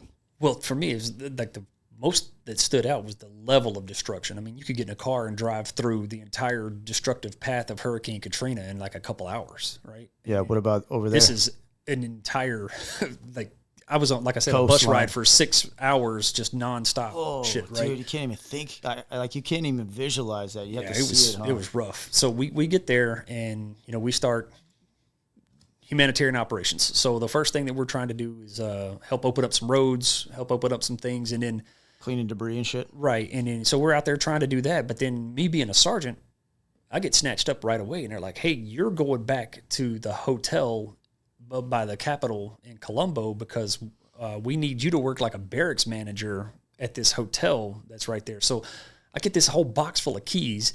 So I'm managing a whole wing of a hotel. So when pilots would come in, Air Force guys, Navy guys, whoever was all flying sorties that were coming in and out for humanitarian assistance stuff would stay the night. And when they would do that, they'd come over there and get a room. They'd check out a room for me, get them. So you're a hotel manager. Really? That's what it was. So I did that like Groundhog Day, dude. A lethal hotel manager. Yeah, right? So I'm sitting here, Groundhog Day, dude. They're like, hey, in the morning, 07, be downstairs with all your trash and gear ready to get, on the first flight back to Okinawa. That happened for like 3 weeks straight. Okay. Just constantly, every day. I can see Groundhog Day out of that. And like, so people would come in, you meet a lot of people. I'm there to help get them their rooms, get them stuff done. So again, another one of those weird situations where I get called on to go do something and then, thinking that you're going to be really a part of something really big. And then all of a sudden you're a damn glorified fucking barracks manager in a hotel, so, which is cool. That's your job, How long were you over there? A little over a month in Sri Lanka. Wonderful people. Like me and my buddy carried a whole had a whole sea bag stuffed full of stuffed animals. So I'll show you some pictures, man. But we got to get out there on the beaches and hand out some stuffed animals to some kids. And we got all these MREs, and we're not going to eat them. So we handed them out to some of the families that you would meet out there and stuff, So really eye-opening experience to get to see some people that really appreciated what, like you can see it in their faces of just like breaking down, wanting to cry, like they just lost almost everything, lost a lot of family members, They're in there telling us stories about how the water receded real quick. And some people knew that this was a bad sign and they ran. Yeah. Other people, fishing was a huge part of their economy. So we're down, at this point, we're down by Negombo. There's a city there in Sri Lanka. And they're talking about huge fish flopping around in like little pools that got left behind when the water receded. So bunch of people, people run out there and they're grabbing these fish and they're like, oh my God, hey, look at this. And then free food. That's when the surge of water come in. So, I guess I always imagined it was going to be like this big, huge wave that just came and crashed, but the wave crashed at sea. So it was really just a wash of water that came up. So the hotel that we're staying in, So much power, man. yeah, the whole bottom floor was completely submerged in water. So you can see like the water stains on the second floor of the building, and all the trees are bent and facing toward the ocean. So from where the water came in, and then when the water came out and sucked everything out to sea. So that's what really got everybody. Dude. Wow. It was like the water going back out to sea. So it took them to the ocean. It didn't just drown them. So most people were like swept out to sea. Yeah. So there was no way they were going to be to swim back. And so a lot of those people were out there snatching fish up out of these little pools of water that were left behind it. They're gone. And then all of a sudden the wave that comes in. So we've talked a lot, dude. I don't tragic. think you ever really explained to me the impact that had from that. I mean, I briefly remember you mentioning, I was, I went over there for the tsunami, and it kind of was just like, okay, cool, whatever. But I didn't realize you were like fucking boots on deck. Yeah. That's crazy, dude. It was wild. So you 30 days there, and then what? Fly back to Okinawa.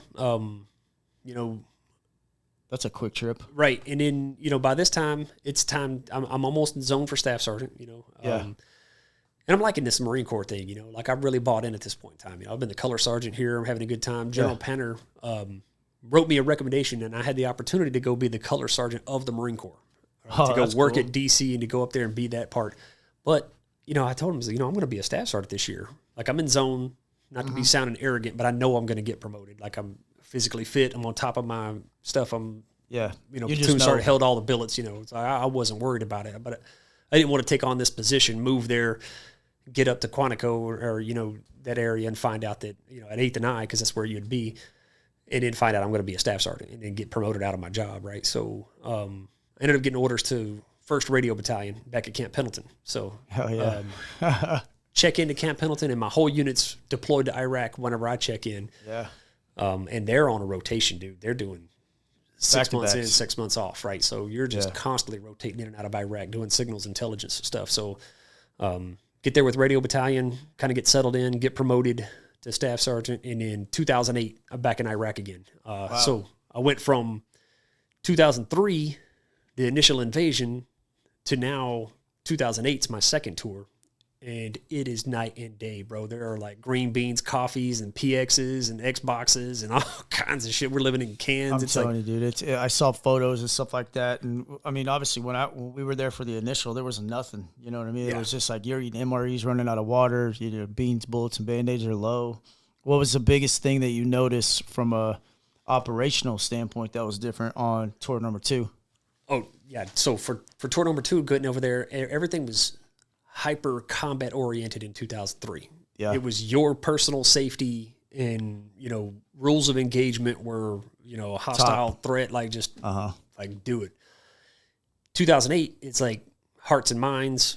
Such bullshit. We're trying to share the roads with people at this point in time. Convoy operations are different. So I'm like the only licensed examiner in the country. I find this out when we get there. So, we just got the new MRAPs, the Mine Resistant Ambush Protected Vehicle, right? So I'm hopping around from camp to camp, flying on helicopters and Ospreys and stuff like that to go do licensing courses, to get everybody spun up so they can drive all these new vehicles that are in That's country. What you mean. Okay. Yeah. So once I start getting everybody licensed, and when you do in-country license, combat licenses, like you can skip most of all the real prerequisites and really just kind of familiar. 2 seconds stop at a stoplight. Yeah. So think FAMFire with the M9s. You go out and shoot a couple rounds and like, congratulations, you got an M9 now. So you're good. So same thing. You like drive it around the camp a little bit, make sure that they're good. And then here you got a in-country use, combat license for the MRAP. So doing license examining stuff. We're going out on, every few days we'd do this really long convoy where we'd follow these Rama Corps vehicles, which like the porta shitters, they'd go and clean them all out and stuff like that. Well, I hopped on because I had to go around and change out crypto for all my guys, so we could hold that on the base there. And so every couple of days we'd go out there, I'm delivering mail to the Marines and, making sure everything's all good stuff. So we're going out to the Karma IP station, OP Duck Blind, OP Omar, all these different places all around the Fallujah area, because we're on Camp Fallujah at the time.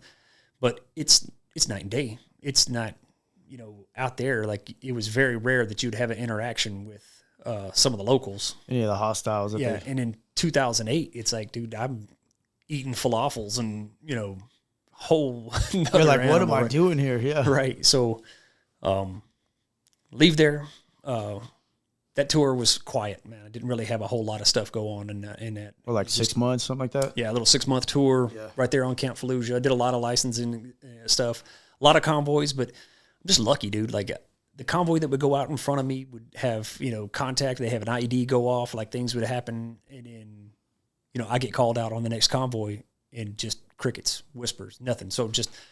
Well, that's what it turned from. It was like pop shots and firefights in 03 to now you have to worry about getting your fucking ass blown off. Yes, huge. That was a huge change operationally. Yeah. So before, you could take a couple vehicles and go outside the wire and do whatever you needed to do. We never thought about IEDs in 03. Yes, and in ever.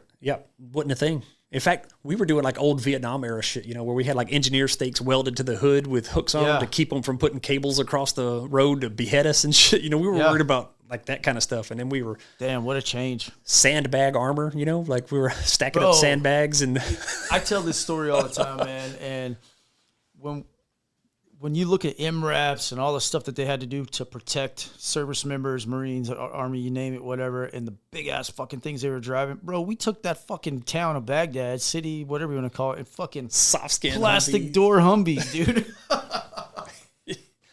Yeah, man. Like that. Fucking kidding me? I was like, dude, nothing's stopping these bullets, bro. There's this old Army manual, like Vietnam-era Army manual that teaches you how to use the sandbags to do armor. So, like for the back of a 5-ton truck, you could take sandbags and stack them up along the side of the gates of it, right? And then you put a sheet of plywood up against it to hold it in place. Yeah. And then take a ratchet strap around it to hold the plywood to the metal of the thing, and then boom, now you got sandbag armor. Hey, sandbags will save your life, dude. Yeah. So that's what we had there. Next thing you know, I'm driving around in an air-conditioned damn MRAP in 2008. I have pictures of me in fucking soft-skin Humvees, dude, and I look back on it and I'm like, oh, yeah. What the fuck? Yeah, dude, I got to bring my photo album over. And we invaded a desert environment in green fucking camis. And then sandstorms, where you like, dude, sandstorms so bad it just shut combat down. Yeah, that was gnarly. So you come back from your second one 6 months later, like what then? You're a staff sergeant? Yep. So staff sergeant in my radio battalion, and I'm on top of the world as far as career goes, man. Like I'm physically fit. Yeah. Very good at my job. I'm a staff non-commissioned officer now. Felt invincible, as far as that goes. And I'm out riding a motorcycle one day and change lanes, hit a little reflector in the road, get into a wobble, come off my bike at about 40 miles an hour and slam into the metal pole of a stop sign. Oh, shit, you hit the pole? Yeah, and I shattered like the left side of my body, man. Compound fracture to my humerus in the arm, 4 broken ribs, pelvis, dislocated ankle, like just... Damn, bro. Like messed up. You're lucky to be alive. Yes, absolutely. I'm lucky to still have my arm. Yeah. Because, the doctor told me after surgery, he said that 10 years ago, the technology didn't even exist to save a limb broken that bad before. I hope my wife never watches or listens to these podcasts because you're the second guest that's came on my show that's had a gnarly motorcycle accident, and I've been begging for years to get one, and she keeps telling me no. So hopefully she doesn't listen to yours or Floyd's. Well, I'll tell you, it's totally my fault. Like, I was riding... I wasn't paying attention. So Side street? So I was on a 4-lane. I'm out in Oceanside, California. Oh, yeah, and I'm on the inside lane, and I needed to make a right-hand turn coming up. So I wasn't speeding or, drinking and driving and doing any dumb shit. I was just regular driving. Just hit that fucking reflector. Leaned the bike to change lanes, and at the last second, I checked my mirror, and there wasn't anything there. And I'm already leaning. I'm already committed to making the turn. Yeah. And so I just go ahead and peek my head anyways, peek behind me to make sure. And there's no car there. But when I took my eyes off the front of me, like the front of the road, that's when I missed that reflector, and my tire like skipped off of it and it put it into a wobble. Oh, shit. So just one of those freak accidents that happen, right? How long were you in the hospital for that one? 4 days in the hospital. That's it? Well, that's like the first surgery, right? So have a surgery. They do what's called an IM rod. They drill a hole through the top of my bone and put this long nail-looking thing through the bone and put a screw at the bottom and a screw at the top. And just inside your inside arm? the bone, like through the marrow part of the bone, right? So do all that, and like I said, I'm a fit dude at this time, right? So I'm like, okay, I'm gonna recover from this. I'm working hard to get back, and I'm purple. Like when I come out of wake up in the hospital, like I'm purple from my armpit to my kneecap. Oh yeah, I bet. And that's the first time I ever been hurt, bro. I've broken bones before, and but that's the first time I looked in the mirror. I was like, damn, I am not okay. Like, I don't feel so hot, man. And that was a long road to recovery, trying to get all the use back out of your arm and everything. And you said that was the first surgery. That was the first surgery. How many did you have? So I ended up having 3 all in all. So I'm at radio battalion at this time, right? Yeah. And I've been there for 3 years at this point, done 1 tour to Iraq, and called the monitor. I'm like, hey, I'm ready for a change. Like, I always tried to get ahead of my orders. Yeah. Like, when I knew it was time to rotate, let me call the monitor, find out what's available. I'm down to move. I just want to have a say. I don't really care where I'm going. I just wanted to, act like I'm part of this process too. So what's available, and let me pick. That's always worked for me. That always worked for monitors. They don't want somebody to walk in their office and tell, I want to go to Camp Pendleton, or I want to go to, BFE, New Jersey, or something like that. Yeah, they're going to send your ass right to 29 Palms. Yeah, there you go. You get the stumps, right? So I talked to the monitor, and they're like, hey, I've got a duty station, but I need you to go now. And I was like, what is it? He's like, you're a staff sergeant. He's like, but I'm looking at your record and everything. He's like, you're qualified. He's like, I'm going to give you a motor T chief spot at 3-7 in 29 Palms. As a staff sergeant. Yeah. So I'm like, dude, that's a gunny billet career. I'm on it. Like, I'm confident. Smart I know move. my game. I know I can handle this position. I'm on it. Mm-hmm. So I execute orders. I get there, and the Marines are in the field training. I get there, throw all my stuff in a storage unit, meet my Marines out in the field. Yeah. And just, that was how I arrived at 3-7. And, that was a 3-year billet? Yes. So yeah. When I get there, the gunny that I'm replacing had to have shoulder surgery and can't deploy to Afghanistan. And these guys are getting ready for a deployment to Afghanistan. Or actually, we were going UDP. So that's why they really needed me, was because of UDP deployment to Okinawa. So I get there, I get checked in, I'm working through everything, and the surge in Afghanistan happens, and we're pushing people, and we're the most PTP complete infantry battalion in the Marine Corps at the time. So 3-7 is tip of the spear, ready to go. So we get the call, like, hey, you guys are it. We're going into Afghanistan. Get your shit ready. We're going to go. What year is this? This is 2011. Okay. Yep. So now we just came out of the field. We did like I call it enhanced Mojave Viper, man, because when you're permanent personnel in 29 Palms, like that's your playground, bro. Like, you just lock on a training area with a phone call, and so we've been out in the field for about 45 days, I think. People don't realize how long that is, by the way. Right? Especially when your house is over there, just like, damn, I want to go over there. I can see my house. But we were training hard because we were planning on being hard when we got in country, so bleed and sweat now, and that way you don't have to do it in combat. So that's where the most lethal training takes place, is the stumps. Absolutely. 29 Palms, for sure. It's the gateway to the desert. That's what, I mean, that's the only live fire, no bullshit. I'm talking air, ground, arty, the whole deal. Our training to go to Iraq in 2003 was like, here's the KD course, go shoot, make sure you're qualified with your weapons. Yeah.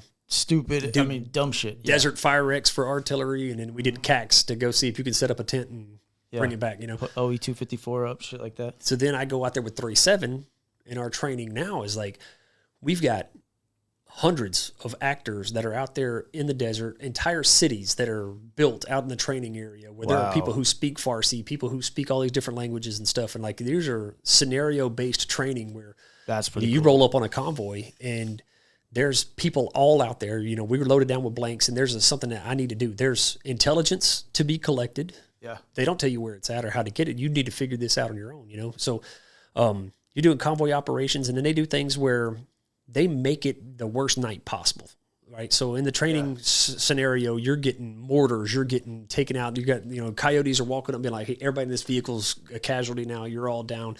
So I'm up there with my lieutenant trying to teach him convoy operations, and we're looking. We come up on this. There's like a roundabout. There's 5 avenues of approach in this roundabout, and we're coming up on in a convoy. So I'm telling the lieutenant, he's like, I'm the motor T chief, so I'm back there working with him, trying to teach him, and he's like, hey, I want to do this. And I was like, sir, we can't sit here. There are 5, we don't have enough vehicles to block 5 avenues of approach off.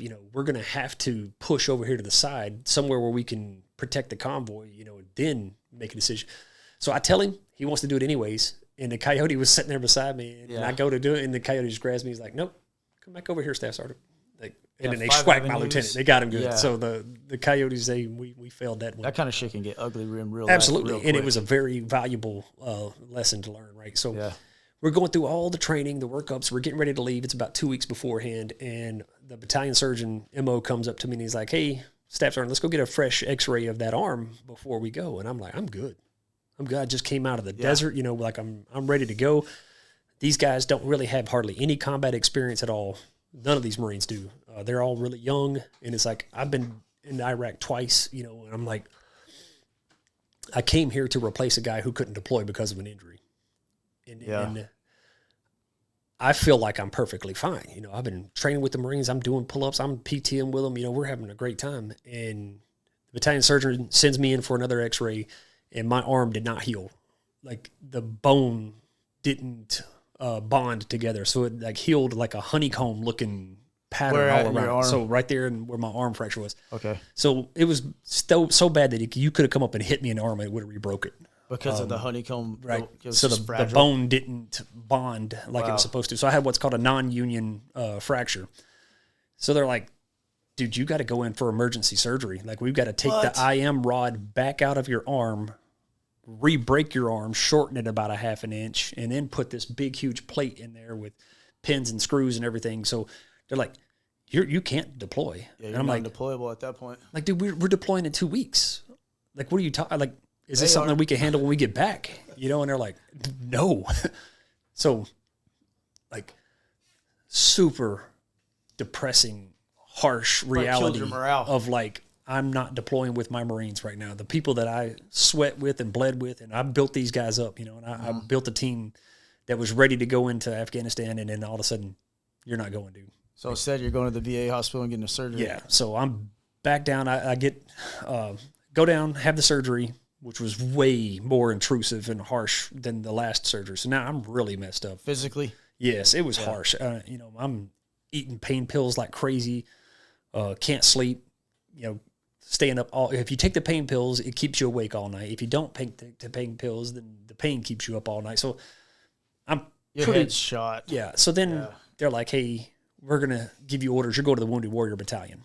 So I go down to tour the Wounded Warrior Battalion, and they're talking about medical separation. Getting out, your arm is not healing, too much light duty type stuff. I go down to the Wounded Warrior Battalion, and I just start crying, bro. Like it's so depressing down there. And what happens to those guys is so sad, man, because people will come in and they'll go, they just want to talk to the combat wounded guys. There are people that are in there for many different, like I saw Marines that were in there for training accidents. Yeah. That were in there for motorcycle accidents, car accidents, no fault of their own, just an accident that happened. Yeah. But they're not valued the same as the combat wounded guy, so they'll come in, they'll want to take these guys to ball games. They'll want to take these guys out here, give them, all these free things and hook them all up because they're combat wounded guys. But there's other people in the Wounded Warrior Battalion that are Marines too, that are injured, have, life-changing, altering injuries and stuff like that. And they are not. Where's this at, Wounded Warrior? Not even a concern, right? What's that? Where's it at, the Wounded Warrior? Oh, it was on Camp Pendleton. It was Pendleton, yeah. Okay. So I go down there, I just get super depressed, I start crying. I'm like, I don't want to be here. I don't want to do this. I don't want to be a part of this unit. And they're like, well, you're going to have to, or you're going to get, if there's any chance for you to recover, it's going to have to be here. Yeah.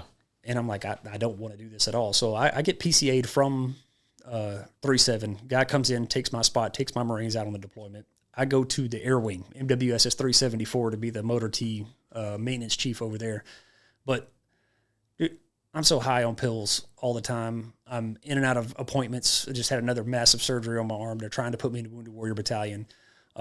Not getting along with some of the staff over there. It's just like I'm not in a good place. My mental headspace is just all messed up. I don't want to. The fact that all my guys are in Afghanistan right now and it's not going well. It's a rough deployment. These boys are taking it day in and day out over there, and I'm not with them. And that just sucks. Like, being in the shit is one thing, but to want to be there with your boys and to not be able to because something like an injury held you out of it, that is taxing on your mental health, man. It's like, I'm not good enough. I failed them. You know, all those things kind of go through your mind with that. I get an amazing opportunity. This master sergeant comes up and is like, I'm going to send you to Texas on I&I duty. Really? And go be an instructor in Texas. So what year is this? This is 2011, at the end of 2011, okay. right? So I accept. I got the world's shortest tour on 29 Palms, man. So I was only on 29 Palms for about a year and a half. And then boom, now I was with 37 most of that time. And then I go to MWS's 374 for a little while, which was really just a placeholder, you know, to get me out stop here. on the blip of the radar. Right. So then I go to 14th Marines out in Texas and Reserve get their unit? reserve unit. Yep. Yeah. So it's an artillery battery on the end of an airstrip out there. So we're like the bastard children of the base that everybody else is aviation except for these gun bunnies out here at the bottom, right? Yeah. And I'm really good at my job, you know, so I'm really good at managing maintenance and this kind of stuff. But then I get out there and it's toys for tots. It's funeral honors. Like, you're not doing, you know, maintenance shit. I spend most of my time operational Marine Corps stuff. Right. And I was an operational dude my whole career, you know, deployments in the field, doing this. Like, that's where I thrived and that's where I was the best at. And I fought and clawed my way out of getting separated medically from the Marine Corps. Like, I found out that if you can pass a PFT and meet the minimum standards, there's nothing they can do to you. They can't They cannot make you get out as long as you're meeting the health standards and stuff like that, you know? Yeah. So I do. I pass a PFT. I got the lowest PFT score. I had a 197 PFT. Yeah, but you had a half working arm. Right? And, but I passed. Yeah. You know, so I got a passing PFT score. I get out there to Texas. We're doing everything but maintenance stuff. But what it gave me was an amazing opportunity to focus on getting healthy, you know, and I'm running, I'm exercising, I'm getting back in shape, you know, and I'm building myself back up from this massive injury. There's no way I could have done that in the Fleet Marine Corps. I would have absolutely been medically separated. Yeah. Would have absolutely been with the Wounded Warrior Battalion. But I had people that really took care of me and got me hidden out on a 9I station where I could still thrive and do a good job out there. Yeah. And take the time required to heal up, right? How long did that take? Years. It took a couple years. Really? So after I'm out there on I&I now for 3 years, I get screened by the headquarters screening team for recruiting duty or drill instructor duty, right? And okay. I'm automatically qualified because you're already on a special duty assignment to be out there. So there's no screening process for this shit. It's just, you're approved, bro. Pick one. Really? I'm like, dude, I can't be a recruiter. You're like, I got to be a hat. Yeah, talk to me like I'm going to talk to a 19-year-old kid. Like, really?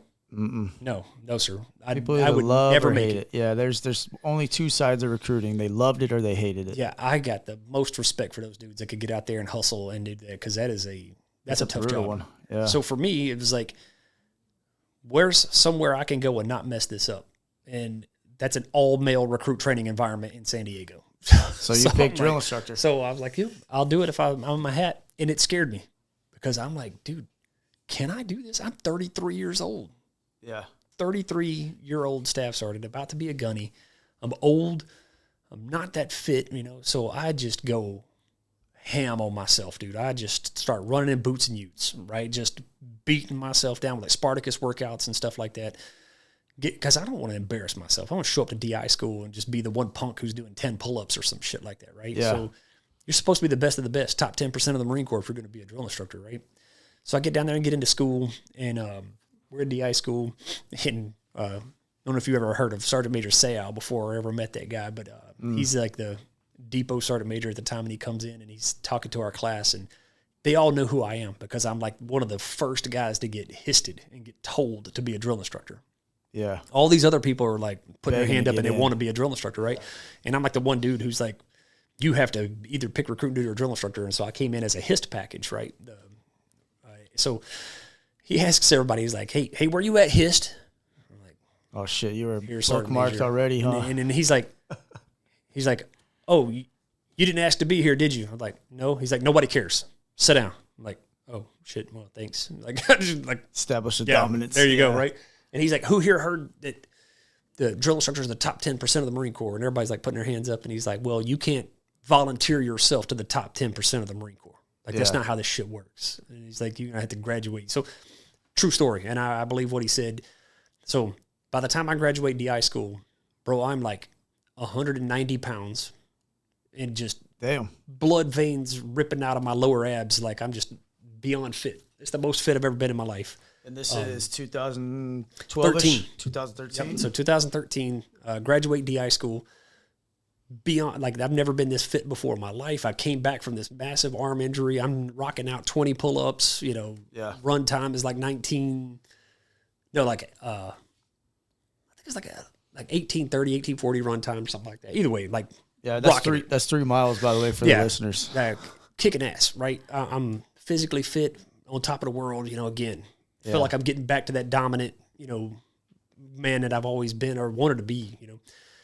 In my first cycle as a drill instructor, I dropped down to 160 pounds.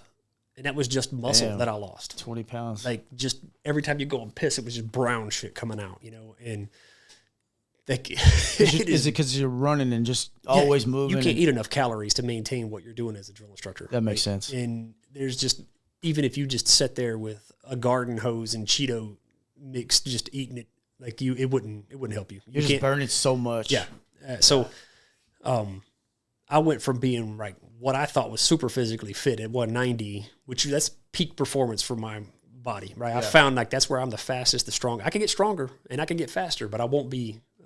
That's your ideal that's spot. Right. That's it, right? Yeah. So I know where that's what drill instructor school taught me is like, this is where I perform at, right? So at 160 pounds, I could barely do 8 pull-ups.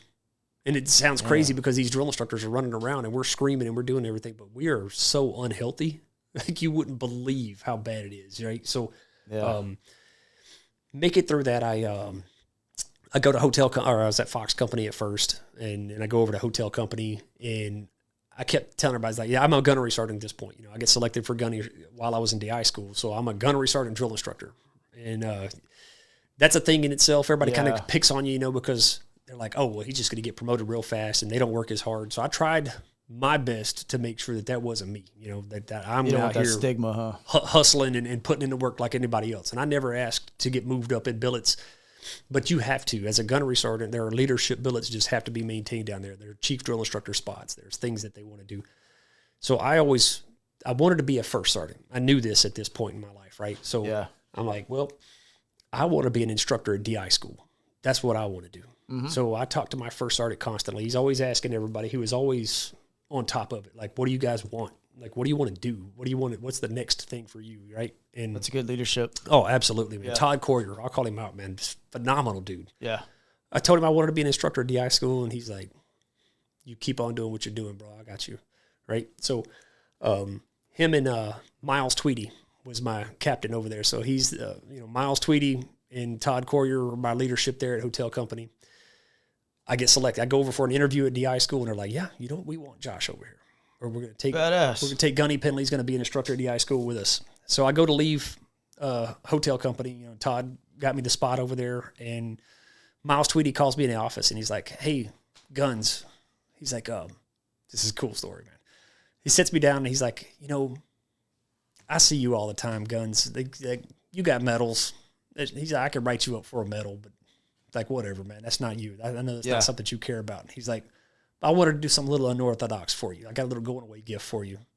And he reaches under his desk and pulls out an autographed Cam Newton football from the championship game in 2010 when Auburn won the national championship. And I'm like, he knows I'm a big college football. That's your favorite, yeah. He knows I'm a big college, Auburn fan, through and through. Yep. And he got an autographed Cam Newton football for me as my going-away gift, leaving as like an award type thing. And I was like, dude, that thing is in my house. That's one of my prized possessions, you still have it. Man. Hell yeah. Yeah, for sure. That's cool. So get over to DI school.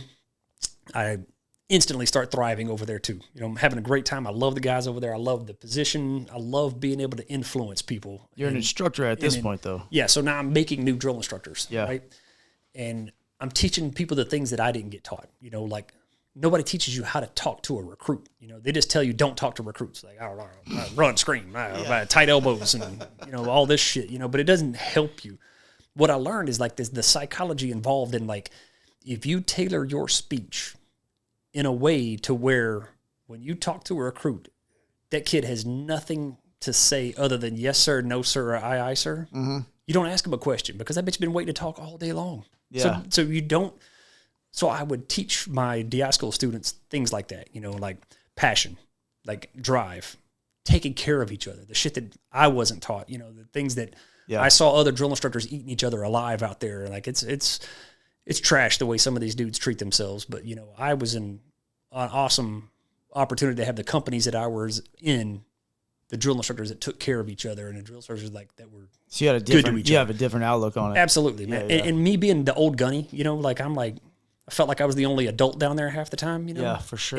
And I always tried to bring that in all the time, So I had a really good experience with the drill instructors that I worked with, but I also saw everybody else, like either A, treating themselves like shit, or B, letting themselves be treated like shit, right? Yeah. So I tried preaching that into my DI school students about you can run, scream, and have passion and be a good hat and not haze each other and not be trash, right? So drill instructors are actually assholes to each other. Oh, they absolutely can be, man. They eat each other alive. Wow. It's an unchecked testosterone fueled environment, bro. It can be bad. That's what I was thinking. It's a competition thing. Yeah, like I'm going to be better. And there's some people down there that would step on your spine to get to where they're wanting to go. And then there's also some of the most badass dudes that I've ever worked with still down there, right? So both sides of the spectrum. Yeah. It's like anywhere else. Like life. It's anywhere else. Totally. Right? So I'm at DI school, and I take the students out on a run, and felt a burning sensation on the backside of my knee while I was running one day. It's like gunny creeping in. Right? It progressed. It got worse. I had to have surgery. Right knee? Yeah. So torn meniscus in the knee. And so now I go over to RTRS 3. Now I'm no longer a DI school instructor. My aspirations of being over there now shot again, personal injury again, holding me back, So I worked at the RTRS 3 for a little while before finally recruit training. Yeah. That's what that is, yeah. Recruit training regiment. So the regimental S3 training section. So I leave there. I get orders to go to Camp Lejeune, North Carolina now. And my first question to my monitor was like, hey, who's deploying next? I've been on I&I duty for 3 years. I've been a drill instructor for 3 years. Like I missed my opportunity to deploy to Afghanistan in 3-7. Like I want my career back on path, And I'm recovered from this knee injury, and I'm a gunnery sergeant. I'm in zone for first sergeant, but still wanting to make sure that I could try and make that cut. So I go to CLB 8, Combat Logistics Battalion 8, and they're going on the next deployment over in Europe. So I'm like, yeah, I'm down. We're going to go to Norway, right? So I get in, I get checked in. My sergeant major wants to see me. He's like, anything I need to know about you? And I was like, yeah, man, I'm in zone for first sergeant this year, and that's what I'm asking. He's like, go get me your OMPF and let me see it. So he comes in, smokes it over. He's like, yep, you're going to be a first sergeant. So you're not going to the motor pool. So you're going to be the senior enlisted advisor for the Norway detachment as a gunny, and you'll just get promoted into your spot whenever you get it right. And he was right. I got selected. I got frocked to first sergeant January 4th of 2016. And in like January 7th, I'm in Norway. Like, I don't know what to do with my hands again. Yeah. Here I am back, Sergeant Pendley again, Yeah. So that puts you at basically 16 years in. Yeah. That's pretty fast for first sergeant, dude. Yeah, I think so. I did all right. Yeah, that's really fast. It was 17. Yeah, 17 years. Yeah. So that's crazy. I think it was 2017 we made that deployment. I'm mistaken about that. So so deployed to Norway. Here I am now, frocked first sergeant.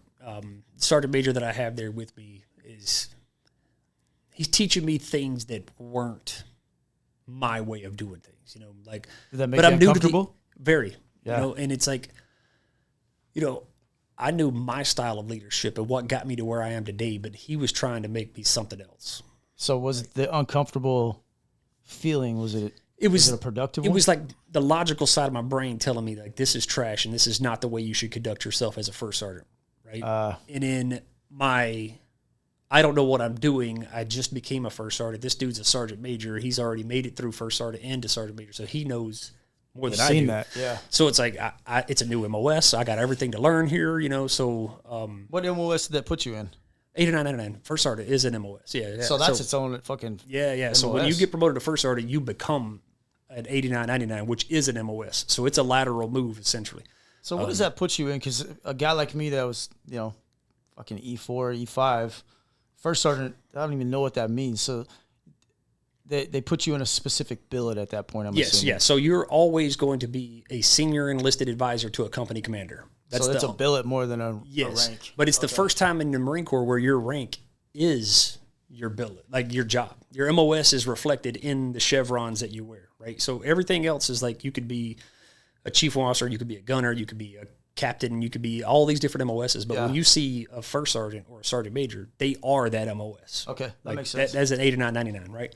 A master gunnery sergeant could be any MOS out there. A master sergeant could be about any MOS, but first sergeant. You're in an advisor role to high level responsibility now. Yes. So I'm supposed to be advising a lieutenant, and I don't even know what the hell we're doing, right? Because I just became a first sergeant. And it's another one of those drill instructor type sink or swim environments where people, if you get the right person in there that could take you under their wing and teach you the ropes and show you the way, you're going to be awesome. Or you get a guy who wants to use you as an example or sink or swim kind of environment, right? So I do this deployment, didn't feel like I'd lived up to what I know that I'm capable of doing. What the hell did you do in Norway? So same thing, I'm an enlisted advisor to a lieutenant up there. So we're, some of the first Marines to go into Norway. So SEAL B8 is a logistics battalion. So I've got, as a first sergeant now, I've got inside my detachment, I've got a disperser, that does the money side of the Marine Corps. I've got S shops. I got an S1 clerk. I've got an S2 for intelligence. I've got the training section. So you're responsible for the whole company. So you moved from operations to planning. Essentially, yeah. You're still doing the operations side of the house, but like mostly an advisory capacity now with the commander. So they'll have an operations chief assigned to them, but I'm a small detachment, so it's not a full company, right? So I'm cutting my teeth trying to learn things, and then I'm only in Norway for a couple weeks before they restructure the way that they want it, because we're all new, and they're still trying to figure things out. So I get pulled from there, and they send a gunnery sergeant up there to do the job that I was doing, and then I go back down to Italy. And so now I'm in Sicily down at Sigonella. And so when I go to Sigonella down there, so now I'm like an H&S first sergeant now. So now I've got all the S shops, like 170-something Marines down there at the time. So that's a lot big responsibility, big cool thing, but I'm still lost as hell, right? But I'm learning. I'm learning through mistakes at this point in time, right? Come back from that deployment and stand up a whole new company. So engineer services company inside SEAL B8. So now I've got one platoon of combat engineers, one platoon of HE. Heavy equipment. Yep. So they're doing the heavy equipment operators and mechanics. And then I got a utilities platoon. So they're doing water purification, running electricity, all that kind of stuff, right? Yeah. So cool because I'm learning. I've never been around engineers before, and now here I am. Pretty smart dudes. Love it. Yeah. Dude, if I could have changed I love to be a motor T, don't get me wrong.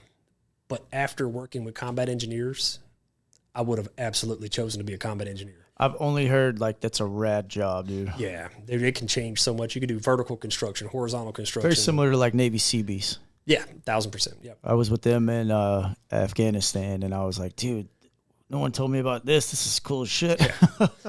So now I got a whole deployment under my belt as a first sergeant. I hadn't even received one paycheck as one yet because you're frocked. You don't get paid for it. So I'm still getting gunny pay, but I'm doing first sergeant shit, right? So I come back, stand up a new company, and I get a new captain who's he's a combat engineer, prior enlisted captain, Steve Richardson.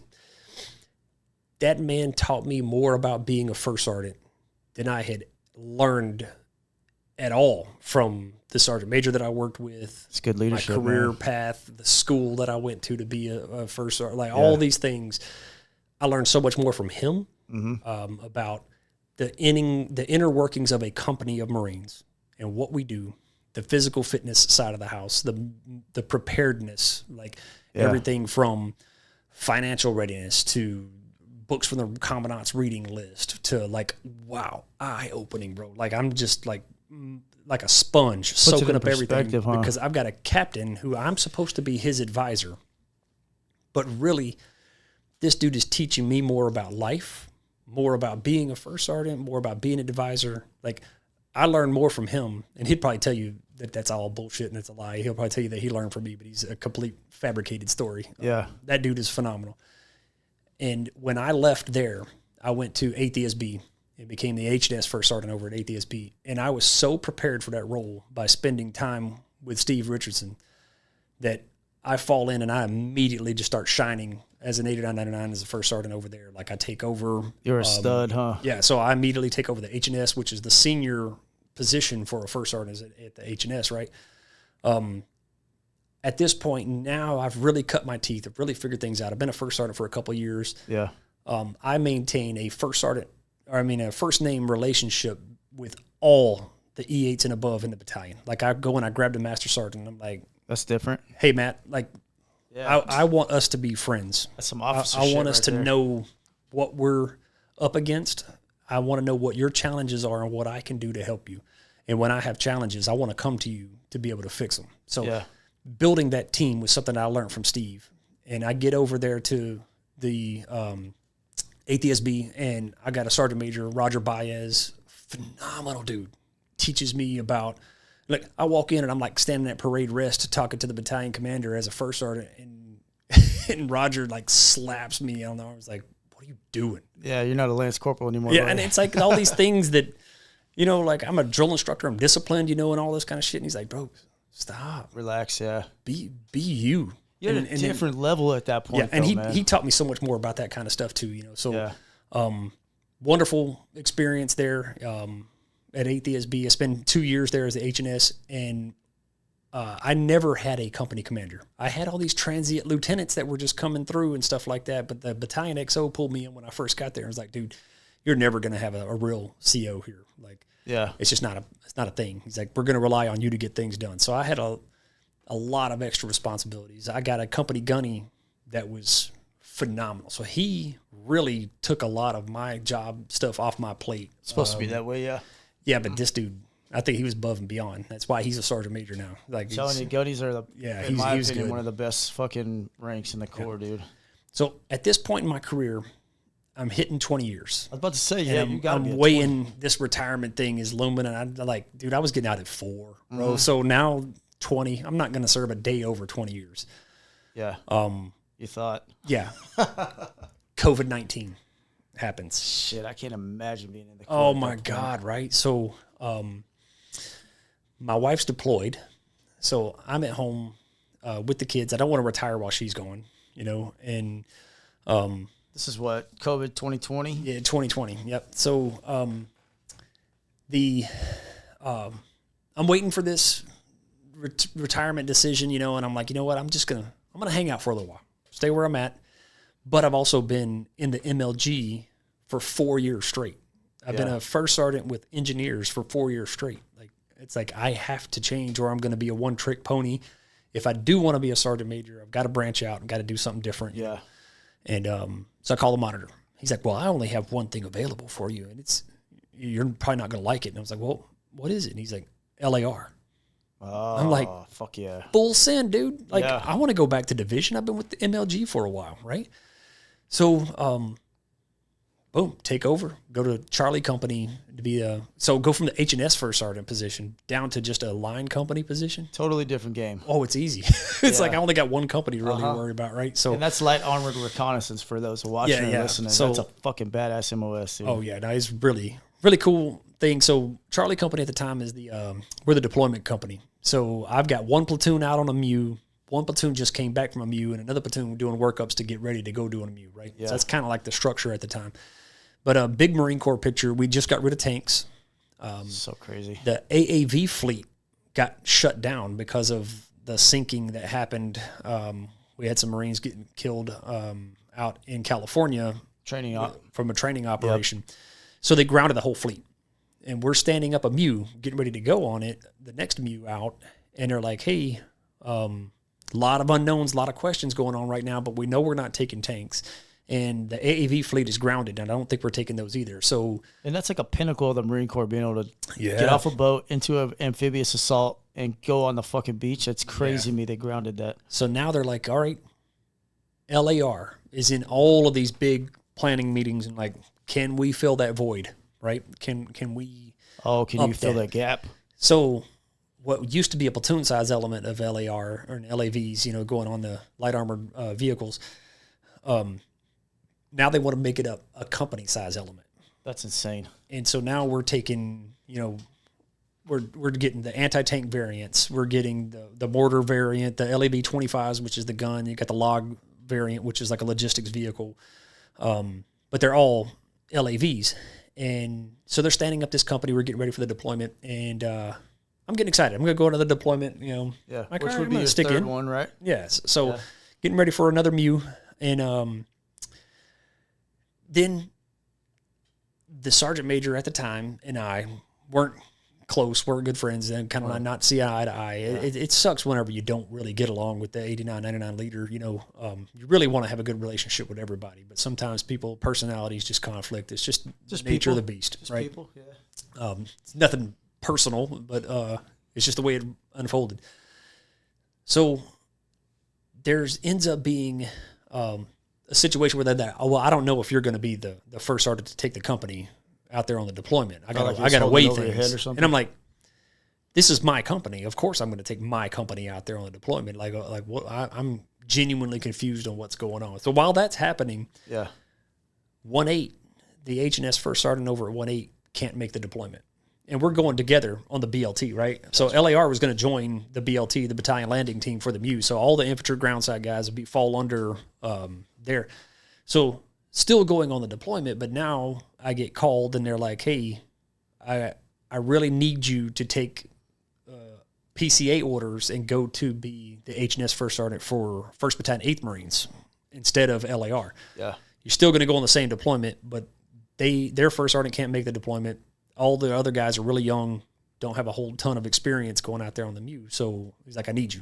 And there's an extra first sergeant over here right now anyways because of waiting for the results of a board to come out. Yeah. So it's like, I'm in. Like, absolutely. Get over to 1-8. The Sergeant Major Crosby is just phenomenal, dude, man. I have another 180 moment where I had a Sergeant Major that I couldn't really get along with and professionally disagreed with regularly to a dude that is just amazing, phenomenal, taught me a ton about being just a grown man, right? That's cool, yeah. So get over to 1-8 and get ready to go into deployment, and I have a torn MCL and a torn meniscus in my left knee now. Dude, the Marine Corps beat the shit out of you, bro. Right? So now I'm like, this cannot be happening. Yeah, and, right before deployment again. Yep, and here we have an opportunity to get the surgery done in 2 months worth of recovery time in there. And it's like, I know me. I know that I'm going to get back on the horse after this surgery, and I'll be fine. You know, so I'm telling everybody, we're going to be good. We're going to be doing this. I catch COVID, and I miss my surgery appointment. And we're getting danger close to the deployment. And I go in and I talk to the sergeant major, I talk to the battalion commander, I talk to everybody, and I'm like, dude, I can do this. Yeah. And I know my knee's fucked up. I need surgery on it, but I can do this when we get back from the deployment. Let me make this deployment. You guys take care of me. I don't need to be running a PFT or a CFT or something like that and messing myself up more. But I can handle this. Yeah. And, you know, I got the support of the battalion commander, the sergeant major. Everybody's like, you know what, man, don't mess yourself up. But if I need you, if you can do this, like, we need you on the deployment, you know. So we're going to take care of you. You can take care of us, right? And my battalion XO, they'll call him T1000. So his only statement to me was, are you going to be able to maintain height and weight standards? Jesus, man. You know, and it sounds like a very harsh statement, but that's just how he was. He's a very analytical type guy. There's a percentage of the Marine Corps that's really big. It's probably a real concern that somebody would get fat, you know, but I'm like, nope, I'll be fine. And I do. We'll make the deployment. We get out there, get to Saudi Arabia, you know, and I can still run and PT a little bit, but if I turn just right, you know, that torn MCL flares back up. And so it's not like it's critical, life-ending or altering injury, but it's bad enough that I need surgery to get it fixed. So put off the surgery, go on the deployment. We get out there. We're in Saudi Arabia, and that's when we start hearing that we're going to do the withdrawal from the airport in Afghanistan. Which is in Kabul, right? Yeah. So we're going to go into what's called HKIA, the Hamid Karzai International Airport or something like that. We always called it HKIA. And so we just start getting ready. like making plans, start, training for it. We got all the different neo mindset teams. though, right? Like this is a non-combative. Yeah, withdrawal. non-combatant. Yeah, that's a misnomer, right? Fucking it is. Yeah. So non-combatant evacuation operation. So we're supposed to go into the Kabul airport, set up, start trying to evacuate and get everybody flying out of there. And you guys saw it on TV. It was bad. Like trying to keep the zombie horde out of that place. This is a very important part of the discussion I wanted to have. I'm glad it just kind of naturally went there. Tell me what your thought of the mission was before you hit boots on deck. So we just heard rumors about this, right? So, our senior staff are going into the meetings and they're sitting down, they're doing some planning operations, and they're coming up with, COAs. Hey, this is COA 1, COA 2, a course of action, right? Yep. So when you talk about a COA, you're talking about, hey, when you give a planning team, hey, here's the scenario, give me back some ways that we can accomplish this mission, right? So you sit down, start doing some planning. There's a problem, tell me the solution. Right. Yeah. And you build this with a team. You put a lot of people in the room, a lot of big brains. And during the course, when they're doing refinement of these COAs where everybody's sitting down trying to do it, it's like the old adage, like everybody loves sausage, but nobody wants to know how it's made. Yeah, right? Especially hot dogs. Yeah. So it's just a rumor at this point, we're like, yeah, this might happen. This might happen. And so the mission is a rumor. Right. That you're going to withdraw. Yes. So it's not concrete. At the point in time, no. So we're hearing everything from, the estimates. When it starts getting more solidified that, hey, this is actually happening. We're doing this. Yeah. We're withdrawing from Afghanistan. We're going to start pulling out. The estimates were it was going to take the Taliban 3 to 6 months to fully take over the country. The ANA is equipped, they're trained, they're going to be able to fight and everything, but they're eventually going to get overtaken, and the Taliban will eventually take back the country, right? These are the estimates, these are the things that we're hearing. It took them hours. It fucking pisses me off. I'm going to be chill about this one, but all of everything that was taking place, all that time, all that loss for nothing, man. Yeah. Yeah, it's tough. It's really harsh, and there's some more things to that too. So take me through that mission, dude, because it's important. Yeah, so because this is where we start talking about, what most veterans in combat talk about, survivor's guilt, man. Yeah, so here we are. We're in Saudi Arabia training. Yeah, and God, it's hot. Let me tell you, man, it's like 130 degrees out there. Like Saudi Arabia is what the earth looks like when it dies, bro. Can't drink enough water. Yeah. We're out there training, and we're hitting it hard, dude. We're training hard. These boys, these men and women, I'm just so proud of them. I couldn't tell you how proud I am of these guys. Yeah. So we're out in Saudi Arabia working our asses off, and we start getting real. We're going to start going through. So as we're going through, we're going to go through the Straits of Hormuz, and we're trying to work our way around to get over, because now it's real. It's happening now. So now we're making a beeline for it. But now we're fighting everything in the world, too. The Navy doesn't want to do it. Like, this is an inconvenience to them, right? The ship that we're on. Yeah, well, the ship that we're on is scheduled for they're wanting to do a port change. So their permanent duty station was Mayport. Now they're going up to, like, Virginia. So now all the families back home need to move, and they're like, there's a permanent duty station change for the whole ship, right? That's insane, yeah. It's just a lot of work. I get it. Yeah, but this is a real-world operation that's going down, and they're fighting us tooth and nail. They don't want to do it, right? They're like, hey, well, why can't the Marines just fly in? Like, why do we have to take them up there? Like, well, this is dangerous. It's scary. We're going to have to go through the straits, and we don't have a frigate to escort us through. So another super awesome thing to LAR, come up with a plan. Let's strap the LAV-25s down to the flight deck and provide security as we go through. Like, these are laser guided, like say a reason why this can't work, right? And that is now SOP. So now that's a weapon system. LAVs get up there, they get strapped down, and they're on a duty watch cycle, and we go through the straits. Damn, that's smart. Yeah, dude. Yeah, that's amazing. I had no idea, but that's really tip of the spear, thinking outside the box. Yeah, no, the LAR really, really showed how badass and how to fill a void. When we had that void from tanks, and we had the AAVs not there, and them dudes just made themselves so much money as far as longevity in the Marine Corps. And like, you want to talk about what are you doing for me today? They did it. They filled right? that gap. They filled it like right away. Yeah. So now we land in Kuwait after fighting with the Navy and listening to them complain and boo-hoo and like, this is hard and we don't want to do it. And it horrible experience with that. And I don't say the Navy because the Navy as a whole, I've always had a pretty good experience working with these guys. Yeah, but you're just talking about that one instance. This leadership that was on that ship was trash. And I can't even begin to tell you how bad it was. Story for another time. Story for another time. It's trash as leadership and like, anyways. We get to Kuwait and we're hitting the training hard again. You know, we're doing the Neo stuff, right? So we've got all the machine. We got the little things out there. We're teaching the Marines how to set up, lanes and how we're trying to process people to get them through and checking paperwork and passports and all that kind of stuff to get everybody out. And we're doing the best that we can to anticipate what it's going to be like. Trying to mitigate risk. Right. Yeah. And, putting a heavy emphasis on the security side of the house, right? So we start dividing up the teams and getting everybody ready. And this is another one of those things where you don't have an MOS.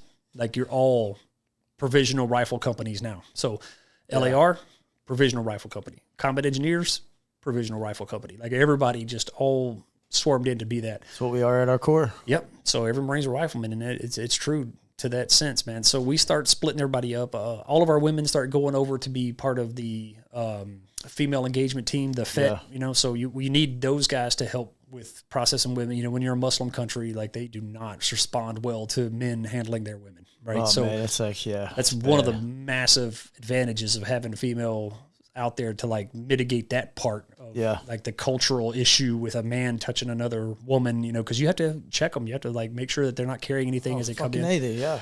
So we're divvying all this stuff up and we're dividing it all up and we're coming up with the plan of how we're going to get in there, and we start pushing troops, right? So we start sending the first company that goes in, and then all of a sudden it just falls apart fast. Like that anticipation that the ANA was going to hold on for months on end was realized overnight that they quit. Like they just threw down their weapons and didn't want to fight at all. Fuck. And we essentially left in the middle of the night. We abandoned all of our gear, equipment, like everything, just didn't even tell the ANA that we're leaving, just disappeared on them. So there went their will to fight right away. Like the people who have gotten them to that point of their life abandoned them in the middle of the night and just left, right? So was it literally like just get up and leave?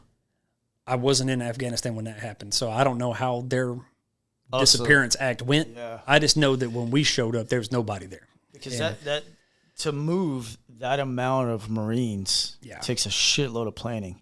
Yes. And for them to pull out as fast as they did, as quick as they did, and in the middle of the night makes me wonder. Yeah. I have so many questions, dude.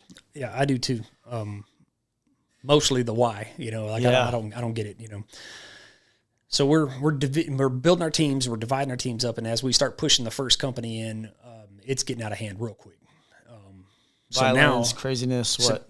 Violence, right? So people jumping the fence. There's engagements that happen immediately. There's different factions of the Taliban, right? So the Taliban's not this just one mass government, right? So there's people under the umbrella of it, and they're like little factions, and they're all fighting for relevance, right? They all want a piece of this new pie that they're all about to get, right? Yeah, power and money.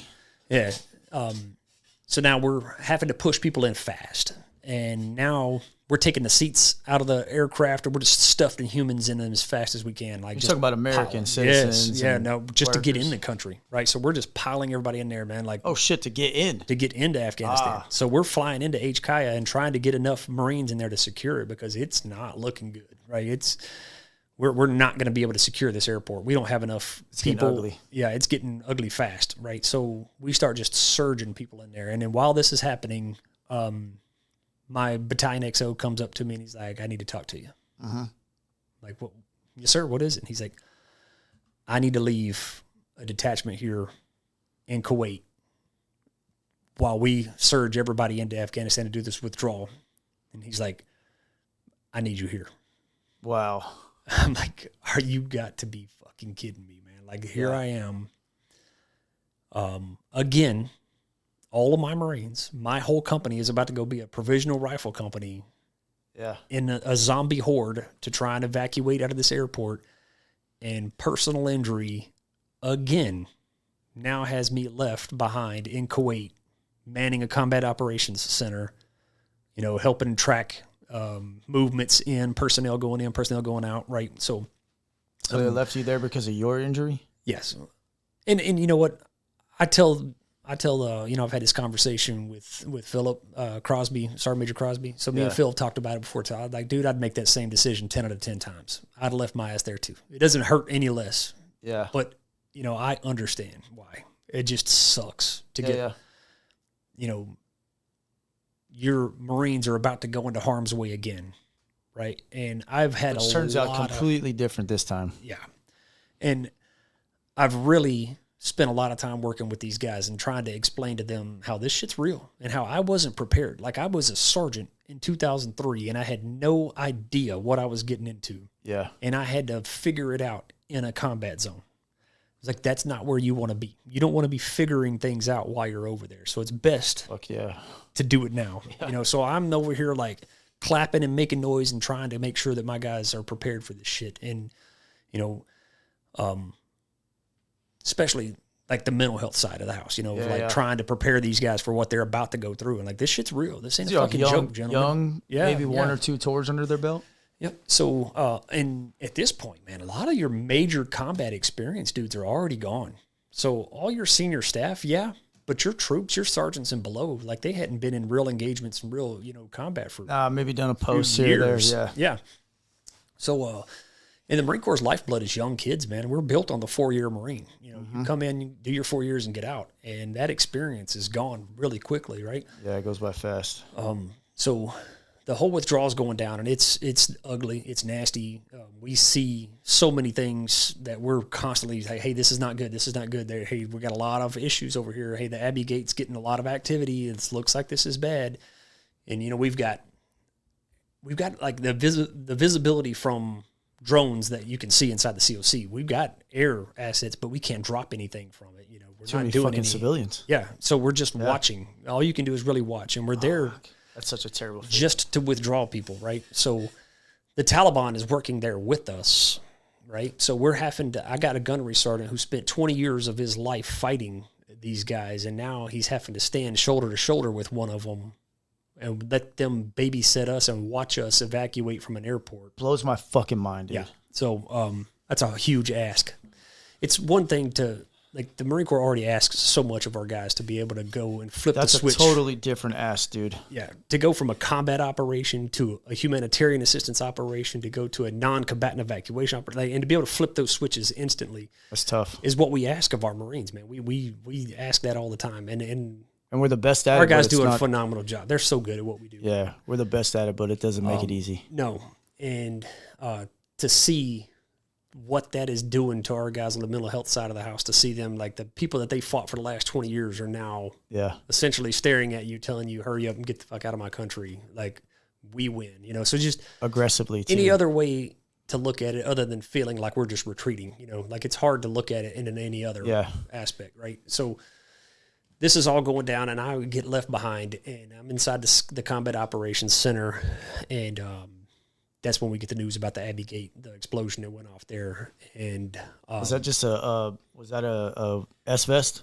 Yes. So it was a backpack front facing, came in and did it. There were so many times that people were like trying constantly to bring this to everybody's attention. Like, hey, there's chatter. There's the possibility this is going to happen. It looks like this is going to happen. Hey guys, what's happening? Too many moving pieces, dude. Yep. And whenever it goes off, it's like, we understand that we had 13 service members pass away in that blast, but there were 100 civilians that were killed. Yeah. When that blast went off. Just pure evil, man. Like, pure fucking evil. So I'm inside the Command Operations Center, and we're seeing live feeds, we're like videos going off, and like we're seeing all the stuff coming in, and it's just bodies. Did you see the blasts from the drones? No, I didn't see that part of it because I wasn't inside the COC when it happened. So I came back in, and I got called in like, hey, we need you in the COC like right now. Shit's going down, yeah. So me and Jeremy Froyo like running back up there trying to get into that place. And is what can you do? You can't do anything, right? So I'm talking to Sergeant Major Crosby, and like, we can't identify who's there. So we're trying to get accountability at this point in time. Right. So it's just a mangled mess. So everybody's at this point, all the Marines are working 12-hour shifts. So you're like 12 hours out there on the lines, 12 hours resting, rotating on and off. So the guys that are on rest cycle are like all getting woken up. Like, hey, we got to get accountability right now. Like the blast just went off. We know we've got some wounded. We've got some killed. We're trying to figure out who's who. And there's confusion. And people are over here asking questions, but the people on the ground need to secure the place. They need to take care of the wounded. They got shit to do. Two different missions. So I'm having people asking us questions in the COC. Mm-hmm. Hey, what are they doing? Like, hey, y'all need to shut up, man, and like let them do their job there on the ground, right? So trying to be the buffer to let them do what they need to do there on the ground, because everybody's got questions. We all want to know what the fuck just happened. Like, why did this happen? How could this happen? Like all these questions that are just asinine at this point. Like at that point, it's not how. It's like, what the fuck are you doing to fix the? We've got to secure the place. Yeah, we got to treat the wounded. We got to, all that kind of stuff is going down, right? So, so now I'm trying to figure out everything. Now, as the dust is starting to settle, we're wanting to do like memorial right there. We do that right away, right? We get the Kevlar and the M16s out and we stack them up and build our little memorial so that the Marines can pay their immediate respects to that. So there's a script for that, right? So I'm reaching out to my buddies back in the States. Hey, give me this. I need this script so I can, send this down into the guys up there. So I'm reaching out to everybody back there, and of course everybody's asking questions about like, what's going on, what happened. Like I'm not at liberty to talk about any of this shit right this moment. Right? I just need this stuff. So we're sending all that stuff in, and then at this point in time too, this is all happening here with the explosion that went off, the wounded. We've got Marines that are wounded. We've got killed in action. Everything that's going on with that. Still have to get everybody out of the airport. Yeah, right? That's the total mission. Yeah. So the mission continues to go on, and everybody's leaving out of there, and they're still having to pick up the pieces. At the same time, I've now got to get all of our gear that was offloaded in Kuwait back onto the ships with the Navy, and I'm going to sail back with the Marines that are on the ship, because we've got, ship's platoon guys. There are still Marines that are there in Kuwait with me. I got a little detachment of guys that are there, so we're going to float the ships back with all the gear, weapons, and stuff like that. All the guys that are in Afghanistan are flying home from there once they're done with the mission and accomplishment, all that's going on there. So that's a long, lonely ride home, dude. I was about to say, man, that's not for anyone who doesn't know, taking a ship from that side of the world to here is a couple months. Yeah. And then the whole time you're just still reeling from not being there, for one, right?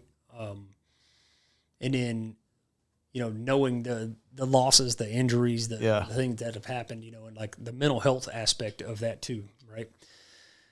So coming back from that deployment, one of the big things that I talked to all the guys about, once we finally got all back together, I brought them in and I was like, one of the things that struck me coming back from Iraq in 2003 during my first tour was I came back, and one of the first times on Liberty, I'm just looking at people my age out partying, drinking beer at a bar and having a good time. And it's like, the fuck changed in your life? Like my life has been uprooted and changed completely, and I've had to deal with combat and seeing the horrors of all of that shit that comes along with it. Well, and your personal issues, your body. And this dude just went to college and he's over drinking beer. Like nothing in his life changed because of this shit, but I'm watching all of our lives change, right? So it took a lot of maturity, a lot of growing up to realize that I volunteered for that shit. I asked to be a Marine. Always comes back to that. I put my hand in the air and did that. These guys didn't. So it's not their fault. Yeah. Right. And it took a big leap forward in my thinking, my mental health and everything to like realize that like I did this. Right. So one of the things that I would always talk to my young Marines about was that nobody fucking cares. They don't? They don't. They don't mean to not care, but they don't care. They just don't. And if you're expecting them, like they don't owe you shit for what you did for this country, man. Like this is an all volunteer military. Like we did this shit on purpose. We put our hands up, we said this, and most of us did it multiple times and came back and re-enlisted and kept asking for more. So the faster you guys can accept that you did this shit, you volunteered and you put yourself in this situation, and then nobody owes you shit for what you did over there. Yeah. The better you'll be for it, because I see so many guys go over there and they go through combat situation and they go through the horrors of what they see, and then they come back and they expect everybody to either pat them on the fucking back or all this no one gives magic a fuck. shit. And it's like, dude, that didn't affect them, bro. Like, you're expecting them to have the same mental images that you have cooked into their brain when they weren't there, you know? Yeah, because a Marine that spends 8 years in a combat environment is, the brain is, and the outlook is so much different than a kid that just did 8 years to get his doctorate. Yeah, exactly. Fucking totally different. Not even the same animal, right? Not that one's easier than the other, but they are not the same. No. And different sacrifice. Yep. And I would tell my young Marines, like, nobody owes you shit, dude. So don't come back here with this mentality of expecting people to like open doors for you and like drop rose petals at your feet and shit, because they're not going to, man. This shit didn't change for them. And I appreciate you sharing that story with me, because that flag that's hanging on that wall right behind you, I'll show it to you when we wrap this up. But I built that flag after coming back from New York for the first time, standing at Ground Zero.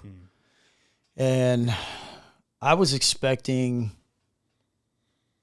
I don't know what I was expecting, but when I stood there at Ground Zero with my son, I was pissed again, dude. I was mad again. Yeah. I wasn't sad. I had some gratitude, but I was mad again, dude. And I've been out since 03. But my 4 years was 13 countries and 2 combat zones, very fucking fast. It went quick. Yeah. So my last impression of all of that stuff, I still have that mental block for me that says, fuck all those people over there. Yeah. It's tough not to. It is very hard. It's tough, dude. Yep. Completely agree with you. It's tough, man.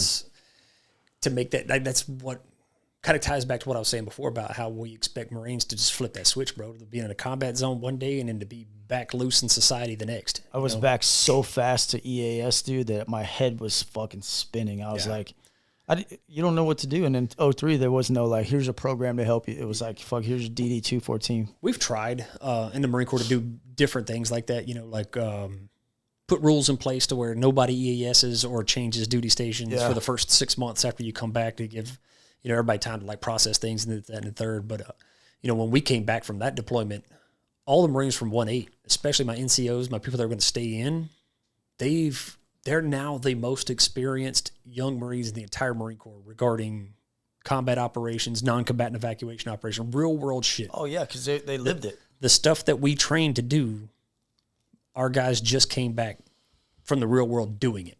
That's the best way. So they're now the most in-demand people in the entire Marine Corps. So other deployments are getting ready to go, and 3-6 is the next ones in the chute to go out. So almost all of my experienced non-commissioned officers are getting snatched up to go to 3-6 to get ready for their deployment. Yeah. Because when you're looking at it from the cloud level, when you're looking down at it, like, hey, I need those kids. Like, they got all the experience in the world. The real world shit. But what sucked is like the mental health side of the house of like being able to decompress as a unit, come back, smooth out everything, keep your NCOs there. Because I'm getting new joins. When we came back from the deployment, we fall in on the what we call the RBE, the remain behind element, right? Yeah. So we left a bunch of drug pops, people that were getting in trouble with the law, like all these kids that were supposed to get kicked out of the Marine Corps and shit while we were gone. Yeah. I come back and they're still there. Like, they didn't get processed out. In fact, some of them requested trial by a courts martial. Nothing happened. There's a trial clock, bro. Like, if it doesn't get knocked out in a certain amount of time, then it gets thrown out. That's silly. So these kids, like, one of them had drugs in his car. The other one failed a couple year analysis, and we eat it. You own him now. Now he's a non-commissioned officer. Now he doesn't give a fuck, and he's your problem. Yeah, and he won. Yeah. So I get told I'm tasked with giving up my NCOs to go on a deployment. Yeah, those two are going on a deployment. So fuck yeah. You're non-commissioned officers now, so I sent them out. Man, we've talked a lot, dude, and spent some time together. And I tell you what, I'm so grateful you shared this story with me, man, because it's cool to dig a little deeper and have like just two devil dogs sitting here having a conversation, man. And I've always enjoyed your company, and I always have like look up to you since I met you. I mean, I've only known you for about a year, but I just instantly connected with you, and I think I'm connected more on a deeper level now, knowing like we were in theater together in certain areas. Like I have a map I'm going to show you before you leave that you'll be like, oh my God. Because when I saw it, I was like, I need that. Right. But, you know, it's impressive. 23 years in the Marine Corps. You have such a good composure within yourself, dude. Like you're just a solid motherfucker, man. And I'm so glad to be your friend and call you a brother.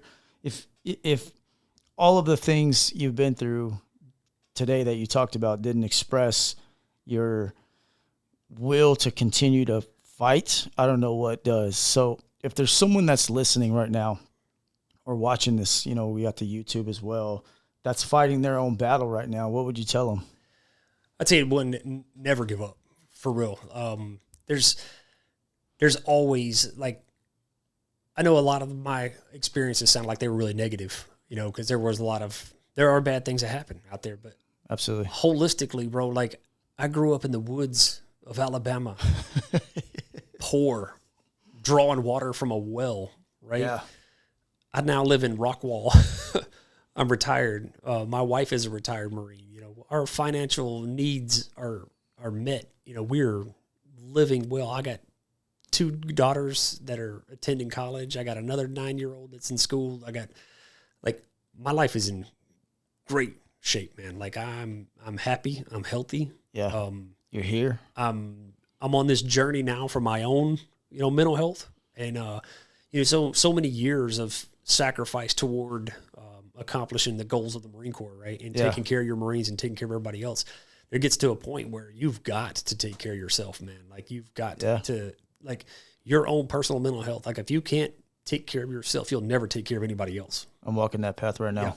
Yeah. It's so important. Yeah. And one of the hardest things to say in the Marine Corps is no, but God, I'm learning how to do that now, man. And I'm knowing my limitations on stuff. Like, you know, 6-figure jobs I have turned down and not wanted a part of after getting out of the Marine Corps because I want peace, bro. I want my, you know, like I didn't want to get into law enforcement. I did not want to get into being a firefighter, all these things that, you know, service-oriented jobs that I know I'm ideally suited to go and do. It gave half your life to service, man. Yeah. I understand it. That's a struggle on its own, is knowing what you're capable of and know that you're not doing that anymore. That's a struggle in itself too, you know, but I deliberately pull myself back from it regularly and go, you know what? I've did that. I got that t-shirt, bro. I'm like, I'm tired of not doing shit for me. Right. So you got to get to that point. It sounds very selfish. No, but at the same time, like I'm doing this for the good of my family. Yep. For the good of my brothers that I've worked with and my sisters that I've had in the Marine Corps, you know, like I'm on this journey of like, you know, being happy and being, you know, healthy there. Well, you're on the other side of who is Josh Pendley post first sergeant. Right. Yeah. That's great. And, you know, when you retire from the Marine Corps, what I would tell some people too that are going through that, you know, you got to reinvent yourself. Yeah, that's a good point. I am not first sergeant Pendley anymore. You know, I lived that life for 23 years and I enjoyed what I did. I'd never give up 1 second of it. Even all the bad, negative shit still built and shaped me who I am today, right? And I appreciate all of those things. But I'm done. I'm done with that. You know, so I find myself in my new job with, you know, responsibility and shit that's getting put on me. And it's like, I don't know if I want that, you know? Yeah, totally different responsibility, though. Yeah, it is. And, I mean, I know I don't want to retire and sit on my couch. Like, that's not who I am. You know, like, I'm going to want to do something. But, well, we're the same age. And I think at the end of the day, we're on the same path. I mean, you did a lot more time in the Corps than I did. But I think we're very aligned in where we're at as far as taking a moment to like pump the brakes on life and almost like reinventing who we are and understanding that peace comes with a price. And maybe that price is family. Maybe that price is friends. Maybe that price is places and things, whatever. Yeah. For me, my peace and my wife and my son are at the top of my priorities. They always have been, but now it's a focus where it's like, okay, I no longer want anything below that for I don't even know how long. Yeah. You know what I mean? So we're in the same boat there, man. I think anytime I lean on you or you've called me, I think we've always been on the same wavelength, dude. Yeah. So I appreciate you coming in today, man. man. This is a solid fucking podcast, cool. man. The longest one we've had today, but it didn't feel long at all, man. No, it didn't. And like I said, dude, we could sit and chat for days on end about for sure. random shit. I got some funny stories. One day maybe we'll come in here and have some funny stories about good shit, you know. Well, thank you for coming in, man. You guys check us out, the Battle Between Podcast. We're on YouTube, Spotify, the whole thing. And remember, guys, you're never out of the fight.